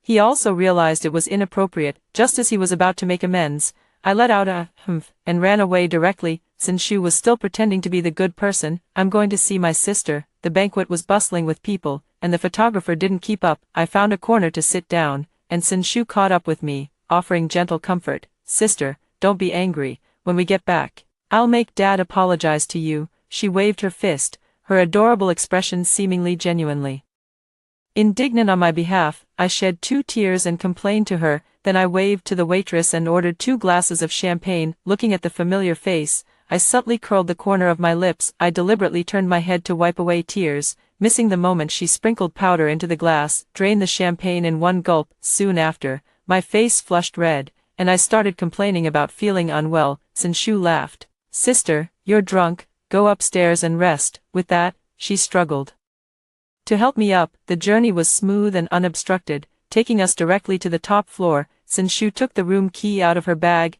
Once inside, she threw me onto the sofa and began panting heavily herself. From childhood to adulthood, this was one of the few intense exercises she had ever done. Naturally, she found it a bit overwhelming. With my eyes closed, I kept muttering about the heat. Sin Shu finally revealed her true colors at this moment. She pinched my face, as if examining it for a moment. Sister, I hope you'll like the big gift I sent. With those words, she turned and walked away. The door, however, slammed shut from the outside with a bang. Sin Shu grew anxious, pounding on the door with force. I slowly opened my eyes. Anything you give me, I'm sure to like. Hearing my voice, Sinshu turned around as if she had seen a ghost, her voice trembling as she asked, "How did you?" Looking at her, my mood lifted considerably. Why am I not dizzy? Why am I fine? Why hasn't the love potion taken effect yet? Which one do you want to ask? I'll tell you everything, sister. Hearing my words, Sinshu understood everything, her face turned cold. You're messing with me, I smiled. Yeah, messing with you. Open the door, I want to go downstairs. Sinshu, like a willful child, kicked the wall to vent her anger. She commanded me as naturally as she usually acted coquettishly with me. I raised the corners of my mouth. Sister, you are so naive. I straightened my back and clapped my hands. The 8 strong men prepared by Sinshu were thrown out. Following at the end were Lin Xuezhu, along with Lin Zhouting, who was tightly bound. What do you want to do, sister? I was wrong. Please let me go. Realizing the danger, Sinshu began to plead for mercy. But nothing in this world comes that easily. Don't worry, I care about you. I'll take these 8 and leave just one for you. I pointed at Lin Zhouting. At that moment, his veins were bulging, and his clothes were torn to shreds by his own hands. If it weren't for the ropes binding him, he would have probably already lunged at someone. I watched with great interest, thinking that whoever bought the medicine should be the one to take it. Sinshu was terrified, tears streaming uncontrollably down her face. Sister, please, I promise I'll be obedient from now on. Don't do this to me, please, she cried loudly, even mustering the courage to kneel before me. Looking at her, I felt a pang of discomfort in my heart. There was a time when I, too, knelt at Sinshu's feet, begging for mercy. I pleaded with her to spare me, to spare Sister Wang. Is it useful? The response I received was nothing but punch after punch, kick after kick. Unfortunately, she was sick and couldn't withstand the beating. Otherwise, if she died, there would be no way to play anymore. I pinched her face and slowly spoke. Xiao Shu, the wheel of fortune turns, and it should be your turn now. When my parents found me, I was chatting with Lin Xuezhu. Seeing them arrive, I curled my lips, still mad. Father poked my head, mumbled in response, no. Dad apologizes, sorry, Jiao Jiao. Father looked sincere. I felt a pang of emotion. In this family, the one who should have entered the entertainment industry should have been him. He would definitely win the Best Actor award. He coaxed me a few more words, and I reluctantly agreed to reconcile with him. Looking around, I frowned and asked, where's Xiao Shu? Did you leave her behind? My mother was confused. She said she was coming to find you. I've been with Xuezhu the whole time. I haven't seen her. I sprang to my feet, frantic with worry. Let's look for her quickly. This is Xiao Shu's first time at a banquet. She might have gotten lost somewhere. Upon hearing this, my parents also joined the search, fearing that Sinshu might cause some trouble. Lin Xuezhu volunteered to join, and our momentum was so great that it quickly attracted the attention of others. Seeing me crying anxiously, she harbored a bit of a desire to watch the excitement and followed closely behind. Soon, Lin Xuezhu pulled a waiter over. That person clearly hadn't seen much of the world and was trembling with nervousness. Mistson asked me earlier how to get to the top floor. With a clue in hand, I thanked him repeatedly, then I hurriedly made my way toward the top floor. But the moment the elevator doors opened, I was completely petrified. My eyes were filled with utter surprise. Weren't these two in the room? Looking at Sinshu's torn clothes scattered all over the floor, I understand in my heart. It seems that Sinshu wanted to run, but was caught by Lin Zhouting, who was under the influence of the drug, and was dealt with on the spot. The people behind were already crowded, and seeing me not moving, they pushed me directly. Caught off guard, I fell to the ground. In the corridor, the scene I had blocked became clearly visible to everyone. 2 naked bodies were intertwined in various positions. The camera captured it for only a second before the live stream was shut down, and by then, I had already lunged forward like a madman, frantically pounding on Lin Zhouting, slapping him while digging at him with high heels. It took the parents a long time to react. They quickly pushed the person back into the elevator, trying to prevent the news from spreading, but it was already too late. That night, the video of Sinshu and Lin Zhouting went viral across the entire internet, in the circles of J City. It became a topic known to everyone, but that's all for later. Upon returning home, Sinshu went straight to her room without saying a word. Her father was so furious that he smashed several vases. He kept roaring, no different from an uncontrollable beast. Mother rolled her eyes and went straight upstairs. Without the camera, this happy family instantly fell apart. After a night of fermentation, #Sinshu Lin Zhouting #this hashtag shot to the top of the trending list. Without hesitation, I immediately reported it to the police. Lin Zhouting is a repeat offender.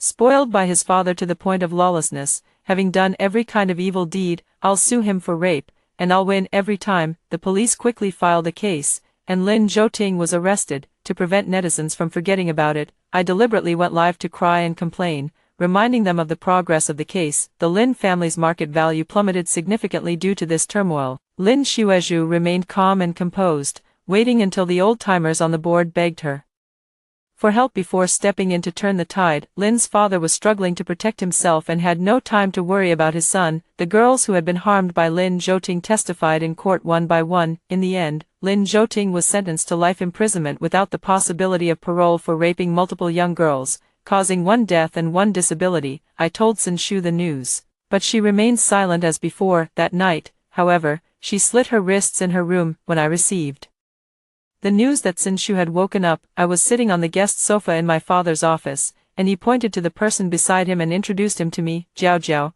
this is your younger brother. From now on, you must support him well and make the Tsin family bigger and stronger. Father got straight to the point without any euphemism. Hello, sister, I'm Tsin Yuan. The young man extended his hand and introduced himself. I stood there in a daze for a long time, gave my father a deep look, and then shook that hand. Does mom know? She'll find out sooner or later. Father didn't take it seriously, looking proudly at Tsin Yuan beside him. I felt as disgusted as if I had swallowed a fly. Watching the scene of fatherly affection and filial piety before me, I knew it well in my heart. He was testing me. Earlier, when I confronted Lin Zhouting, my words that could represent the Tsin family had aroused his vigilance. In his eyes, a woman like me, who relies on her looks to make a living, is not fit for great responsibilities. He has provided me with a life free from worries about food and clothing, which is already a blessing to me. After a moment of silence, I spoke. Xiao Shu has woken up. Dad, would you like to come with me to see her? Upon hearing this, my father furrowed his brow. Don't mention her to me. Later, I'll find a master to come to the house and dispel the bad energy. You should also avoid contact with her. After what happened, it would be better if she were dead. His disgust was almost overflowing. The vicious curse bore no resemblance to words a father should utter. I didn't speak again. He gave me a few more instructions, then sent me on my way. Back in the car, I didn't move in the underground parking lot. Not long after, the passenger door was pulled open. Tsin Yuan was panting heavily, looking like he had run down. I handed him a bottle of water. Let's get started as soon as possible. Tsin Yuan nodded. Sis, that old man trusts me completely. In less than half a month, I guarantee you'll hear good news. I couldn't help but laugh out loud. Looking at Tsin Yuan's delicate profile, I couldn't help but feel a surge of emotions. Tsin Yuan is only 23 this year, but he has already served as an assistant to his father for 2 years. In my previous life, after I died, Tsin Yuan came to power and boldly severed the foundation his father had built over decades. It was only then that everyone realized this business prodigy was actually the illegitimate son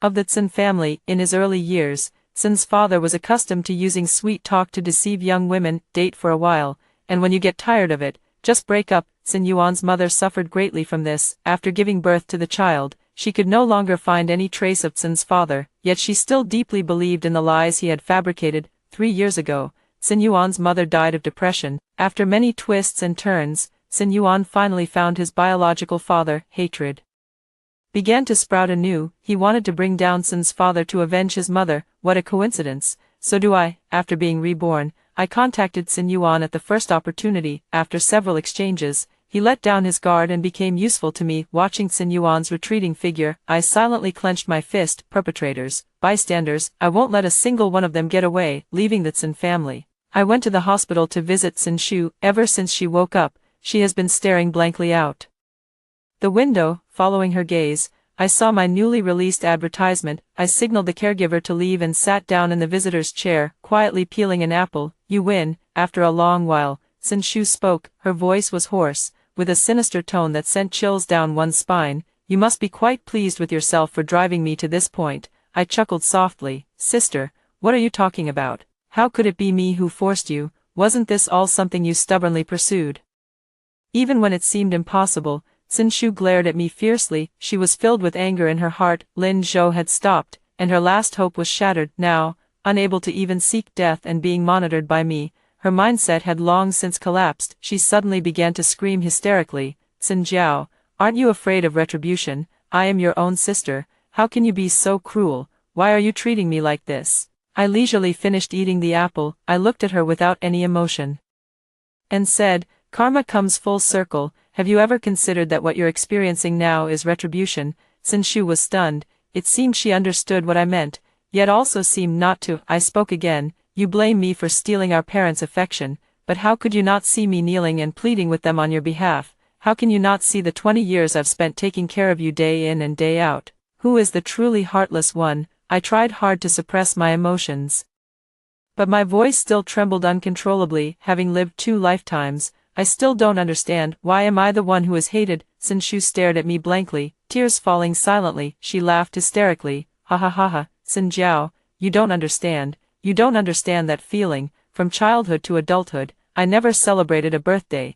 If I wanted a greeting, I had to wait from dawn till dusk. Even the servants would unconsciously ignore me. To the outside world, no one even knew the Sin family had a younger daughter. My existence was deliberately erased. Like a rat in the gutter, I could only cling to life. But you are the pride of heaven, praised by everyone. You think you're being kind to me, telling me about all the nonsense happening outside, bringing back the things you've grown tired of playing with, but I don't care for it at all. I don't want to hear it, and I don't want any of it. Your charity has always made me sick. Sinshu's hair was disheveled. The wound on her wrist had reopened and was oozing blood, making her look like a complete madwoman. Listening to her so-called suffering, I couldn't help but laugh, feeling sick, yet never refusing. You really are pathetic. After saying that, I stood up, looking down at her from above. Don't worry, it's just about having our parents' love all to myself. If you can't earn it yourself, I'll help you. Since you have a weak heart, you should just live in the hospital from now on. I will dismiss the caregiver and have mom and dad come take care of you. No need to thank me. With those words, I left without looking back. Sinshu only remembers her own suffering, but I forgot. I bought her a separate cake on countless dark nights and sang happy birthday to her. Outside the ward stood 2 rows of men in black. I gave the order coldly. Keep an eye on her. Yes, evil people need to be dealt with by evil people. I won't let Sinshu die. That would be too easy for her. I'll treat her illness and perform surgery on her. I want her to live well, too.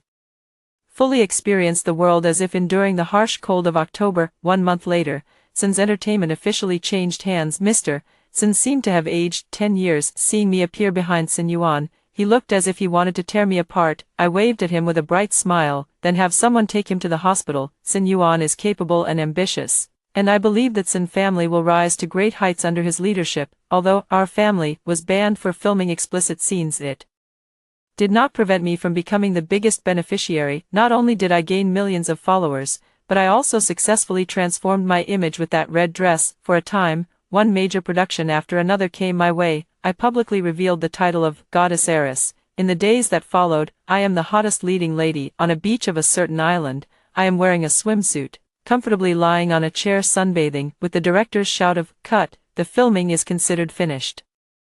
Back at the hotel, Sister Wang grumbles as she helps me pack my luggage. I picked up my phone, and a new message popped up. I tapped on it. It was a video sent by the nurse. You bitch, how dare you be picky when I'm feeding you? Slap, hurry up and eat. In the scene, the mother no longer looked as dignified as before, her withered yellow hair casually tied at the back of her head. Sinshu ran and jumped around frantically, and her mother slapped her directly. The two instantly began to wrestle, while the father stood to the side, watching quietly. I paused for a moment before replying. No need to record videos anymore, just keep an eye on them. After sending the message, I slowly walked over to the floor-to-ceiling window, gazing at the azure sea in the distance. I felt an immense sense of relief. A sudden roar came from behind. Sin Jiao, if you keep looking, I'll throw you down. Hurry up. We're going to be late for the film festival. Turning around, Sister Wang was pushing 3 suitcases alone, her movements comical. I chuckled to myself, snapped a photo, and quickly caught up. Coming. After hearing the second story above, what are your thoughts? Feel free to share your opinions in the comments section. Next, there is another similar story. Let's continue to see. My sister-in-law not only loves to pray for blessings but also gives away blessed good luck charms for free. At my daughter's full moon celebration, she gave me my first good luck charm. My previously healthy daughter then started having high fevers all night long. Meanwhile, her premature baby, who needed to live in an incubator year-round, suddenly recovered and was brought home. Before the college entrance exam, she gave me a second good luck charm. My daughter, who who had excellent grades, only scored 200 points, while her son, who was uneducated, uncharacteristically scored 700 points. Before my daughter's postgraduate admission notice came out, she gave me her third lucky bag. My daughter suddenly contracted a venereal disease, became depressed, and tragically died by jumping off a building. Meanwhile, her son, who had been dating over a dozen girlfriends simultaneously, suddenly changed his ways, broke up with them, and studied desperately, eventually securing the government-funded overseas study scholarship that my daughter had always wanted. At my daughter's funeral, she gave me her fourth lucky bag, and her late-stage breast cancer suddenly metastasized to me. As I lay dying, I clearly heard her say, "Thank you," and gently closed my eyes for me. When I opened my eyes again, I was back to the day my sister-in-law gave me the good luck charm. "Sarah, this is a blessed good luck charm. I just got back from the temple. It took me a lot of effort. If it weren't for Mia's full moon celebration, I wouldn't even bear to take it out." Something wrapped in talisman paper was unexpectedly thrust into my hand. I looked up sharply to see my sister-in-law standing before me. Her lips were curved in a smile, but there was no mirth in her eyes. My hands stung where her fingernails had poked me. After looking down at what she had given me, I realized I had been reborn. My daughter's crying instantly brought me back to my senses. Today is my daughter's full moon banquet, and my sister-in-law brought a good luck charm, supposedly blessed at a temple. As a full moon gift, the charm felt heavy in my hand, with words embroidered in gold thread, and inside was a blood-red bead that gave me an indescribable sense of unease. In my previous life, my sister-in-law gave me 4 such charms, and my daughters and my lives were gradually plundered by her and her son. The first time was at my daughter's full moon banquet. My perfectly healthy daughter suddenly started running a fever without any warning, and several hospitals couldn't find the cause. Eventually, my little daughter didn't even have the strength to cry, looking like she could leave me at any moment. But on that very day, my sister-in-law's prematurely born son miraculously recovered his health. He had been thin and weak like a monkey, but suddenly became plump and adorable. The second time was before my daughter's college entrance exam. My daughter's grades had always been excellent, and after every exam, she would confidently assure me that she wouldn't let me down. The moment the results were announced, both my daughter and I were stunned. No matter how she performed, there was no way she could have scored only 200 points, and that day, my sister-in-law was boasting in the family group about her uneducated son scoring 700 points and being fought over by Tsinghua and Peking universities. When my daughter restudied and got into her dream university, and also earned a spot for postgraduate recommendation through her own efforts, my sister-in-law sent a third lucky bag. While I was at work, I was suddenly notified by the police that my daughter had committed suicide by jumping off a building. When I rushed to the scene, I saw my daughter's unrecognizable body. Everyone else pointed at the daughter's corpse. "This is the woman who got a dirty disease." That day I saw her body was covered in red, swollen, pus-filled sores. So disgusting. This kind of person deserves to die. Why is she still competing with us for a spot in the graduate program? It was that day that my sister-in-law's philandering son settled down and took the study abroad qualification that should have belonged to my daughter. I numbly arranged my daughter's funeral, and on the day of the burial, I received the last lucky bag. "Mia is gone. You need to take good care of yourself too. Seeing you like this now, my heart aches." After taking this lucky bag, I inexplicably started experiencing chest pain and heart palpitations. Upon examination at the hospital, it turned out to be advanced breast cancer. Meanwhile, my sister-in-law, who had previously been diagnosed with breast cancer, threw a grand banquet, claiming her prayers had moved heaven and her advanced cancer had miraculously healed. My health deteriorated, and soon I was admitted to the intensive care unit. My mother-in-law thought the treatment was expensive, so she directly pulled my husband away, leaving me, unable to move, in the hospital. The second before I took my last breath, my sister-in-law appeared at the hospital, her tone laced with sarcasm. "Thank you, you and your daughter, for paving the way and warding off disaster for me and my son," recalling the tragic experiences of my previous life. My hands trembled uncontrollably, and the lucky charm instantly fell to the ground. My sister-in-law immediately picked up the lucky bag and glared at me. "Sarah, what do you mean by this? Are you saying the gift I gave you is worthless?" My sister-in-law's voice was loud and sharp. My mother-in-law heard it and immediately rushed over. "Your sister-in-law kindly prayed for your good-for-nothing daughter, and you're still being picky. Because I gave birth to a daughter and my sister-in-law gave birth to a son, my mother-in-law always unconditionally favored my sister-in-law. My husband, Bob, also walked over and looked at me with disdain. "Stop making a scene. Aren't you embarrassed?" Watching their united front, I couldn't help but sneer inwardly. Bob's family didn't have much money to begin with. If it weren't for my family, they'd still be crammed into a dry toilet in the countryside, and now they're actually ashamed of me. I took a deep breath, suppressing the overwhelming hatred in my heart, and looked up again, smiling at my sister-in-law. "How could I dislike such a thoughtful gift from you?" My sister-in-law nodded and put the lucky bag back into my hand. "Then you must keep it safe this time. This lucky bag has been blessed and is very effective. It will definitely bless our Mia to grow up healthy and strong." After speaking, she gave her daughter in the cradle a meaningful look and curved her lips. Seeing me accept the lucky bag, my sister-in-law turned and left. Contentedly, I found an excuse to slip out of the banquet hall and took a taxi to the hospital's testing facility. An hour later, the test results came out. There was nothing wrong with the lucky bag. It hadn't been contaminated with any viruses or pathogens, so why did my daughter and I suffer those terrible things in my previous life? I thought about it and concluded that the lucky bag itself must have some medically unexplainable issues. Last life, I hung this lucky bag on Mia as per my sister-in-law's request. That night, Mia suffered from vomiting, diarrhea, and a high fever all night long. Recalling how my daughter almost left me in my previous life, while their family joyfully went to pick up my sister-in-law's son, my heart ached with anger. Since my sister-in-law liked having her son steal my daughter's life, then in this life, I will certainly fulfill her wish. My best friend Linda has recently been cultivating her mind and body at a temple in the suburbs, and I asked her to get me a good luck charm that looked the same on the outside but had red beads inside. After receiving it, I carefully compared the two good luck charms and could barely tell the difference. I tucked the new good luck charm into my bag,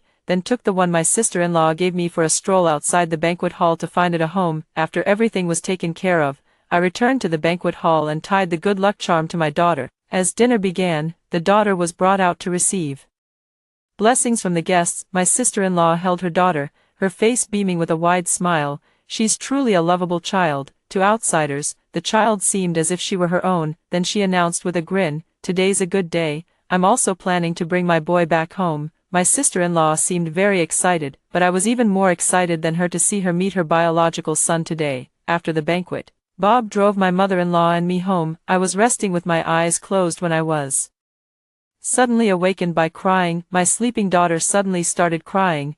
I touched her forehead, and it was frighteningly hot. Bob turned his head impatiently. "What now? You mother and daughter never give anyone a moment's peace." My mother-in-law also spat and cursed. "Cry, cry, cry. This child isn't likable in the slightest. We might as well bring Harry back." Harry was my sister-in-law's son. My mother-in-law always wanted to bring him back to raise herself, but he was in poor health and had to stay in the hospital every day. I clenched my fists in anger, but still spoke gently. "Can we take Mia to the hospital first? I see her forehead is a bit." The sudden ringing of the phone interrupted me. My mother-in-law answered the phone and immediately beamed with joy, patting Bob's shoulder. "We're going to pick up your nephew. Your sister-in-law said your nephew's illness is cured, and he's doing great now." Because my sister-in-law thought the hospitals in the city were too expensive.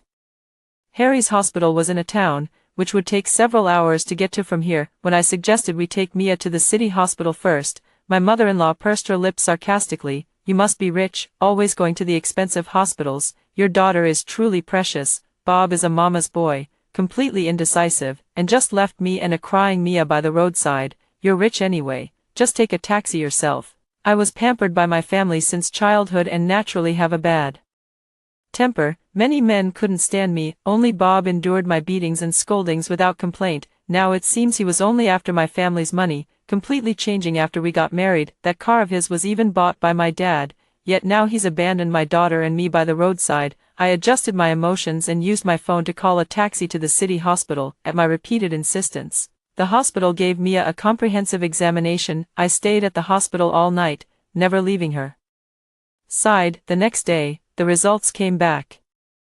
Mia just had a slight fever from catching a chill at the banquet. Otherwise, she was perfectly fine. Upon hearing the doctor's diagnosis, my tense nerves finally relaxed. Mia's fever had already subsided, so I held her and took a taxi home. As soon as I reached the door, I heard my sister-in-law's laughter. Exactly.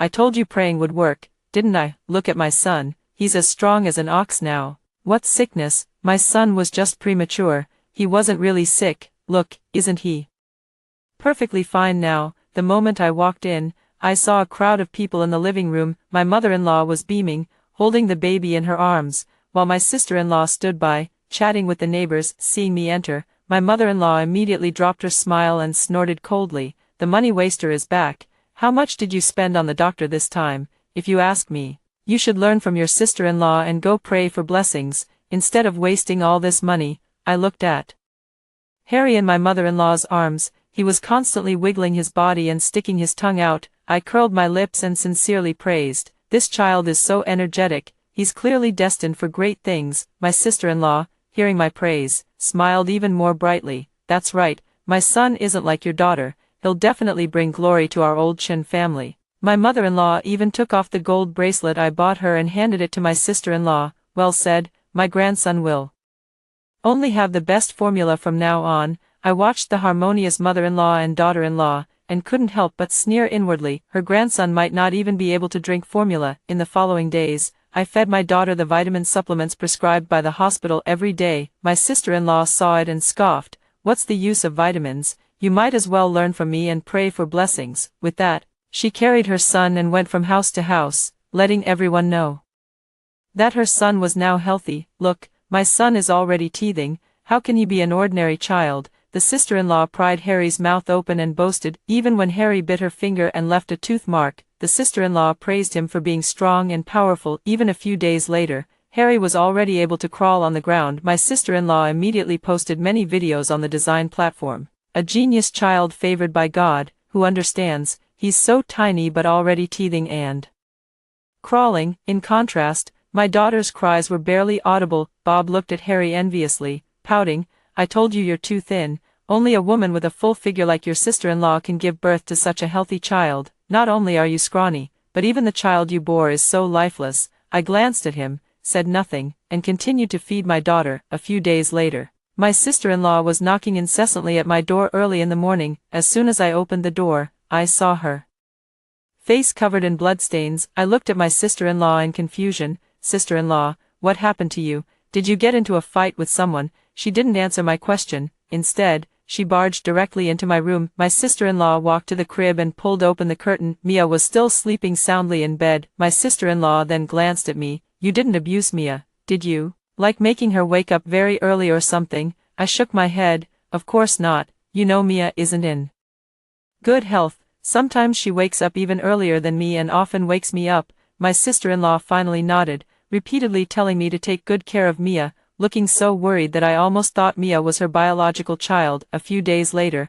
my sister-in-law had more and more wounds on her body, and even my mother-in-law noticed something was wrong, but my sister-in-law insisted she was fine, constantly asking about Mia's health. "Has Mia been very fussy lately? As a mother, you need to discipline her more." I carried Mia directly from the room. She lay quietly in my arms, sleeping soundly. My sister-in-law suddenly leaned in, checking Mia's mouth. I watched her suspicious behavior, almost bursting into laughter, but on the surface, I maintained an innocent, unknowing expression. "What's wrong, sister-in-law? Mia is developing slowly, she hasn't grown any teeth yet." My sister-in-law seemed not to hear me, muttering, "This is impossible, how could it turn out like this?" My mother-in-law's scream interrupted my sister-in-law's thoughts. We rushed into my sister-in-law's room. Harry was crawling on the ground, glaring at us, his mouth covered in blood. Mother-in-law slumped to the ground, covering her ears, blood dripping from between her fingers onto the floor. When mother-in-law saw sister-in-law enter, she became furious. "This is the good son you raised." I wanted to hold him, and he actually bit me. Just then, a dog barked outside, and Harry also let out a woof.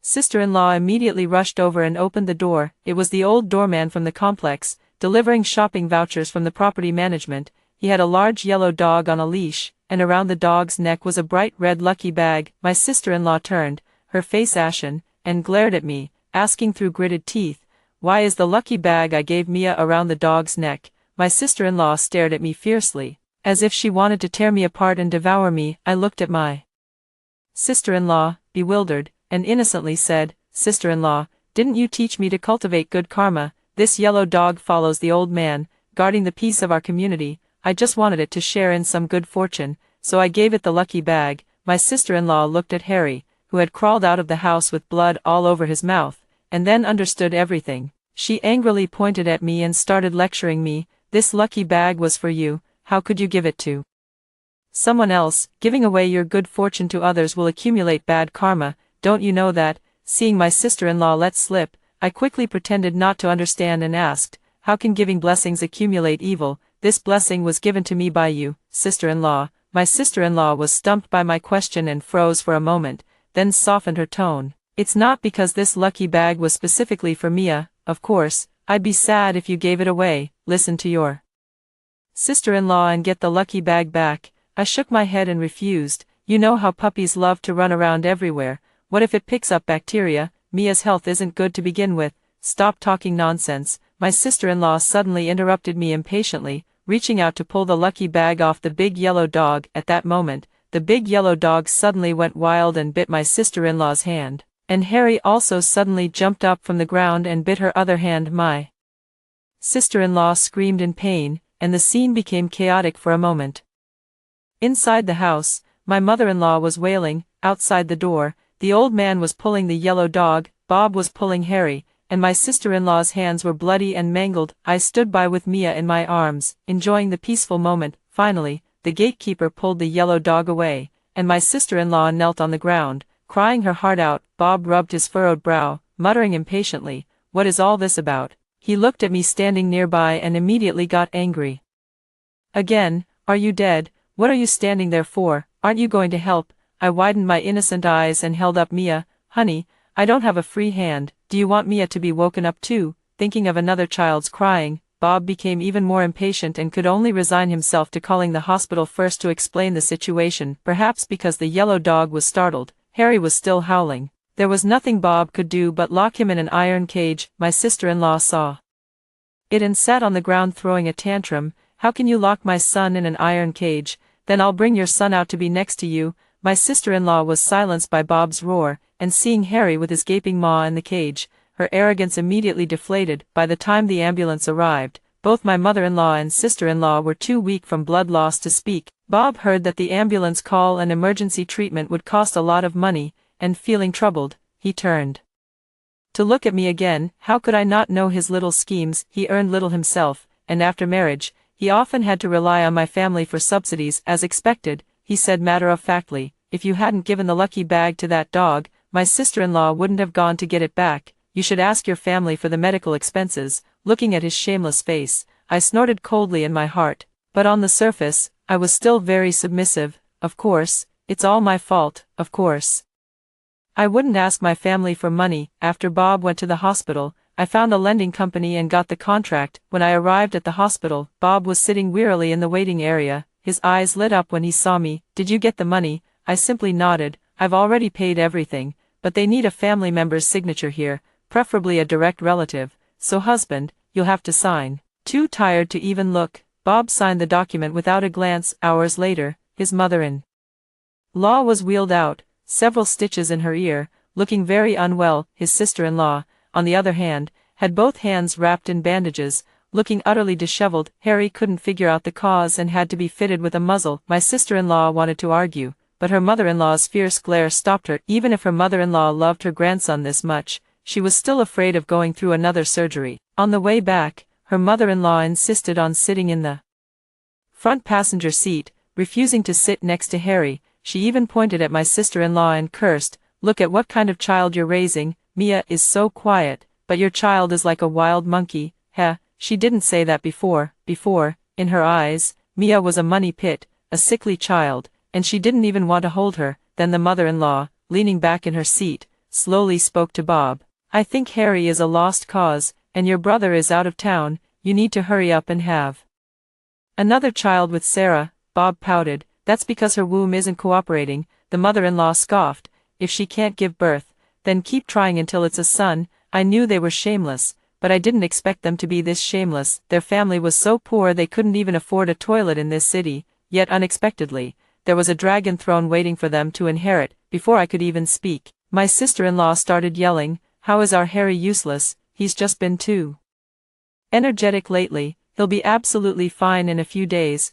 I also spoke up appropriately, pulling out a prefabricated medical report. "Exactly, I can't have children anymore, and the family has to rely entirely on Harry." After seeing the report, my mother-in-law clutched her chest in anger. insisting that Bob divorce me immediately. While Bob was still thinking, his sister-in-law became displeased. Don't we already have Harry at home, and even if Bob finds another, she might not be as good as Sarah. I didn't want to stay, but my sister-in-law insisted on keeping me. Since she wanted to trade lives, I would let her trade to her heart's content, so I looked at my mother-in-law ingratiatingly, handing her a bank card. There's about $1 million in this card, it's for you, as a token of my filial piety. I also know I've wronged Bob. After receiving the card, my mother-in-law nodded in satisfaction. That's more like it, seeing how sensible I was, and that my mother-in-law didn't bring up the topic of Bob and me divorcing again. My sister-in-law breathed a sigh of relief, then she took out a second lucky bag from her purse. The previous lucky bag lost all its good fortune because of you. Now, you keep this one carefully, maybe you can even give birth to a son. I thought my sister-in-law would take a break after this, but to my surprise, she immediately sent out a second lucky bag. I took the lucky bag with a smile, but immediately messaged my best friend, Linda, because my mother-in-law had unexpectedly received this large sum of money. All her usual talk of frugality disappeared, and she immediately signed up for an expensive, pure play tour group. Bob was unhappy, saying that I gave money to my mother-in-law but not to him, even though he was clearly the biggest victim. Not only was I not angry, but I also gave him a card. Don't you like those models and watches? There's money on the card. Go buy them. Bob was so happy he tried to kiss me, but I quickly dodged him. The more excited they got, the more excited I became. This was just the appetizer. There was plenty more fun to come for them. My sister-in-law was afraid I'd throw away the lucky pouch again, so she checked every day to make sure it was on me. I had already mailed her lucky pouch away. The one I was wearing was given to me by Linda. A few days later, Linda called me and said that the results were out and I had to go to the temple myself. I used the excuse of taking Mia back to my parents' house to leave. They were so immersed in the joy of spending money like water that they didn't pay any attention to me. When I arrived at the temple, Linda immediately rushed to the door to greet me. Linda picked up Mia and kissed her little face hard. To harm such a cute child, your sister-in-law is simply insane. I quickly asked what was going on, but Linda became mysterious. You'll find out later. After she said that, she led me deeper into the temple. Strangely, the further we walked in, the lighter my body felt, and Mia's face also became much rosier. At the end of the path was an antique courtyard, filled with a misty, ethereal atmosphere and the pleasant scent of sandalwood. Linda called out playfully, "Dad, my best friend Sarah is here, come out." I knew Linda's dad had suddenly and without warning left home when she was 3. I never imagined he would now be a head monk. The man walked out of the room, wearing a red and yellow kasaya, his face full of righteousness. When he saw me, his eyes darkened and he said in a deep voice, as expected, "You're malicious." With that, he sprinkled a handful of incense ash on me without explanation. Linda grabbed her dad and asked, "My Sarah won't be in trouble, will she? If anything happens, I'm not staying here with you to cultivate myself anymore." I was led into the house by Uncle David, who poured me a cup of tea and asked me what had happened. I looked at the lucky bag on his table and recounted the whole story. Uncle David had an "I knew it" look on his face. This is no relic of a revered monk, it's clearly a demonic monk. Cultivation also has good and evil paths. These demonic monks rely on killing people to seize their luck, so their relics are naturally evil. With that, he turned and rummaged through the cabinet with a clatter, then hung a chalcedony around my neck. "This jade can slowly dispel the evil energy clinging to you and the child. When the moon rises tonight, I will set up a formation to make that evil spirit vanish into thin air." So we waited until evening. Linda accompanied me to Uncle David's yard, where a blood formation had already been drawn with black dog blood. I stood in the formation as Uncle David instructed, the jade on my chest burning hot, as if an evil laugh was emanating from within me. Uncle David took out the wooden fish and began chanting, and I started to feel increasingly weak. After a while, Uncle David's forehead began to sweat, and his chanting grew faster and faster. A black mist surged out from my body. I can't believe the curse was so deep. Even from just briefly holding the lucky bag, perish. As Uncle David's palm blood entered the magic circle, the dark soul let out a scream. The bead in the lucky bag also shattered. Uncle David panted weakly, "Sarah, I've broken the curse, but the evil soul also absorbed a lot of spiritual energy from heaven and earth just now. For a short time, the spellcaster might have better luck, but after that," he didn't finish his sentence, but I knew what he meant. A few days later, I returned to the complex and entered the password, but it showed an error. The people inside opened the door,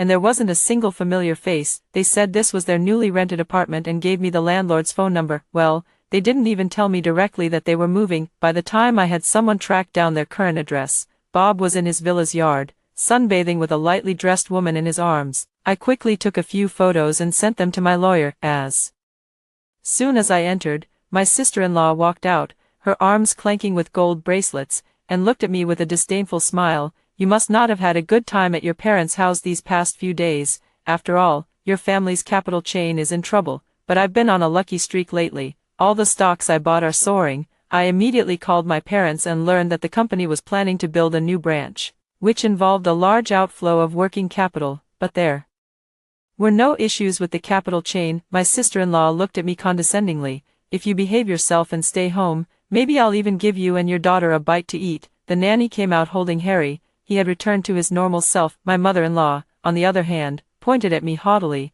How dare a barren hen like you come back? I made a call, and the lawyer delivered the drafted divorce agreement. The woman on Bob's lap whined, "Brother, if you divorce this woman, can you marry me?" My sister-in-law seemed to hesitate, then glanced at the gold bracelet on her wrist, and then at me, covered in dust from returning from the temple. She didn't stop Bob. The recent life of extravagance had completely captivated Bob. He signed the divorce agreement without even a glance. I couldn't help but laugh out loud at their current cluelessness. They thought I was crazy and were about to kick me out as they spoke. Suddenly, Harry started crying uncontrollably, bleeding from all 7 orifices, and worms kept spewing from his mouth. The nanny was startled, let out a gasp, and dropped Harry directly onto the floor. My sister-in-law tried to go pick him up, but she lost her footing and fell to the ground. My mother-in-law glanced over, then retreated into the villa and locked the door, refusing to open it even when Bob knocked. The woman with Bob, seeing things were going south, ran faster than anyone. After I got the divorce papers,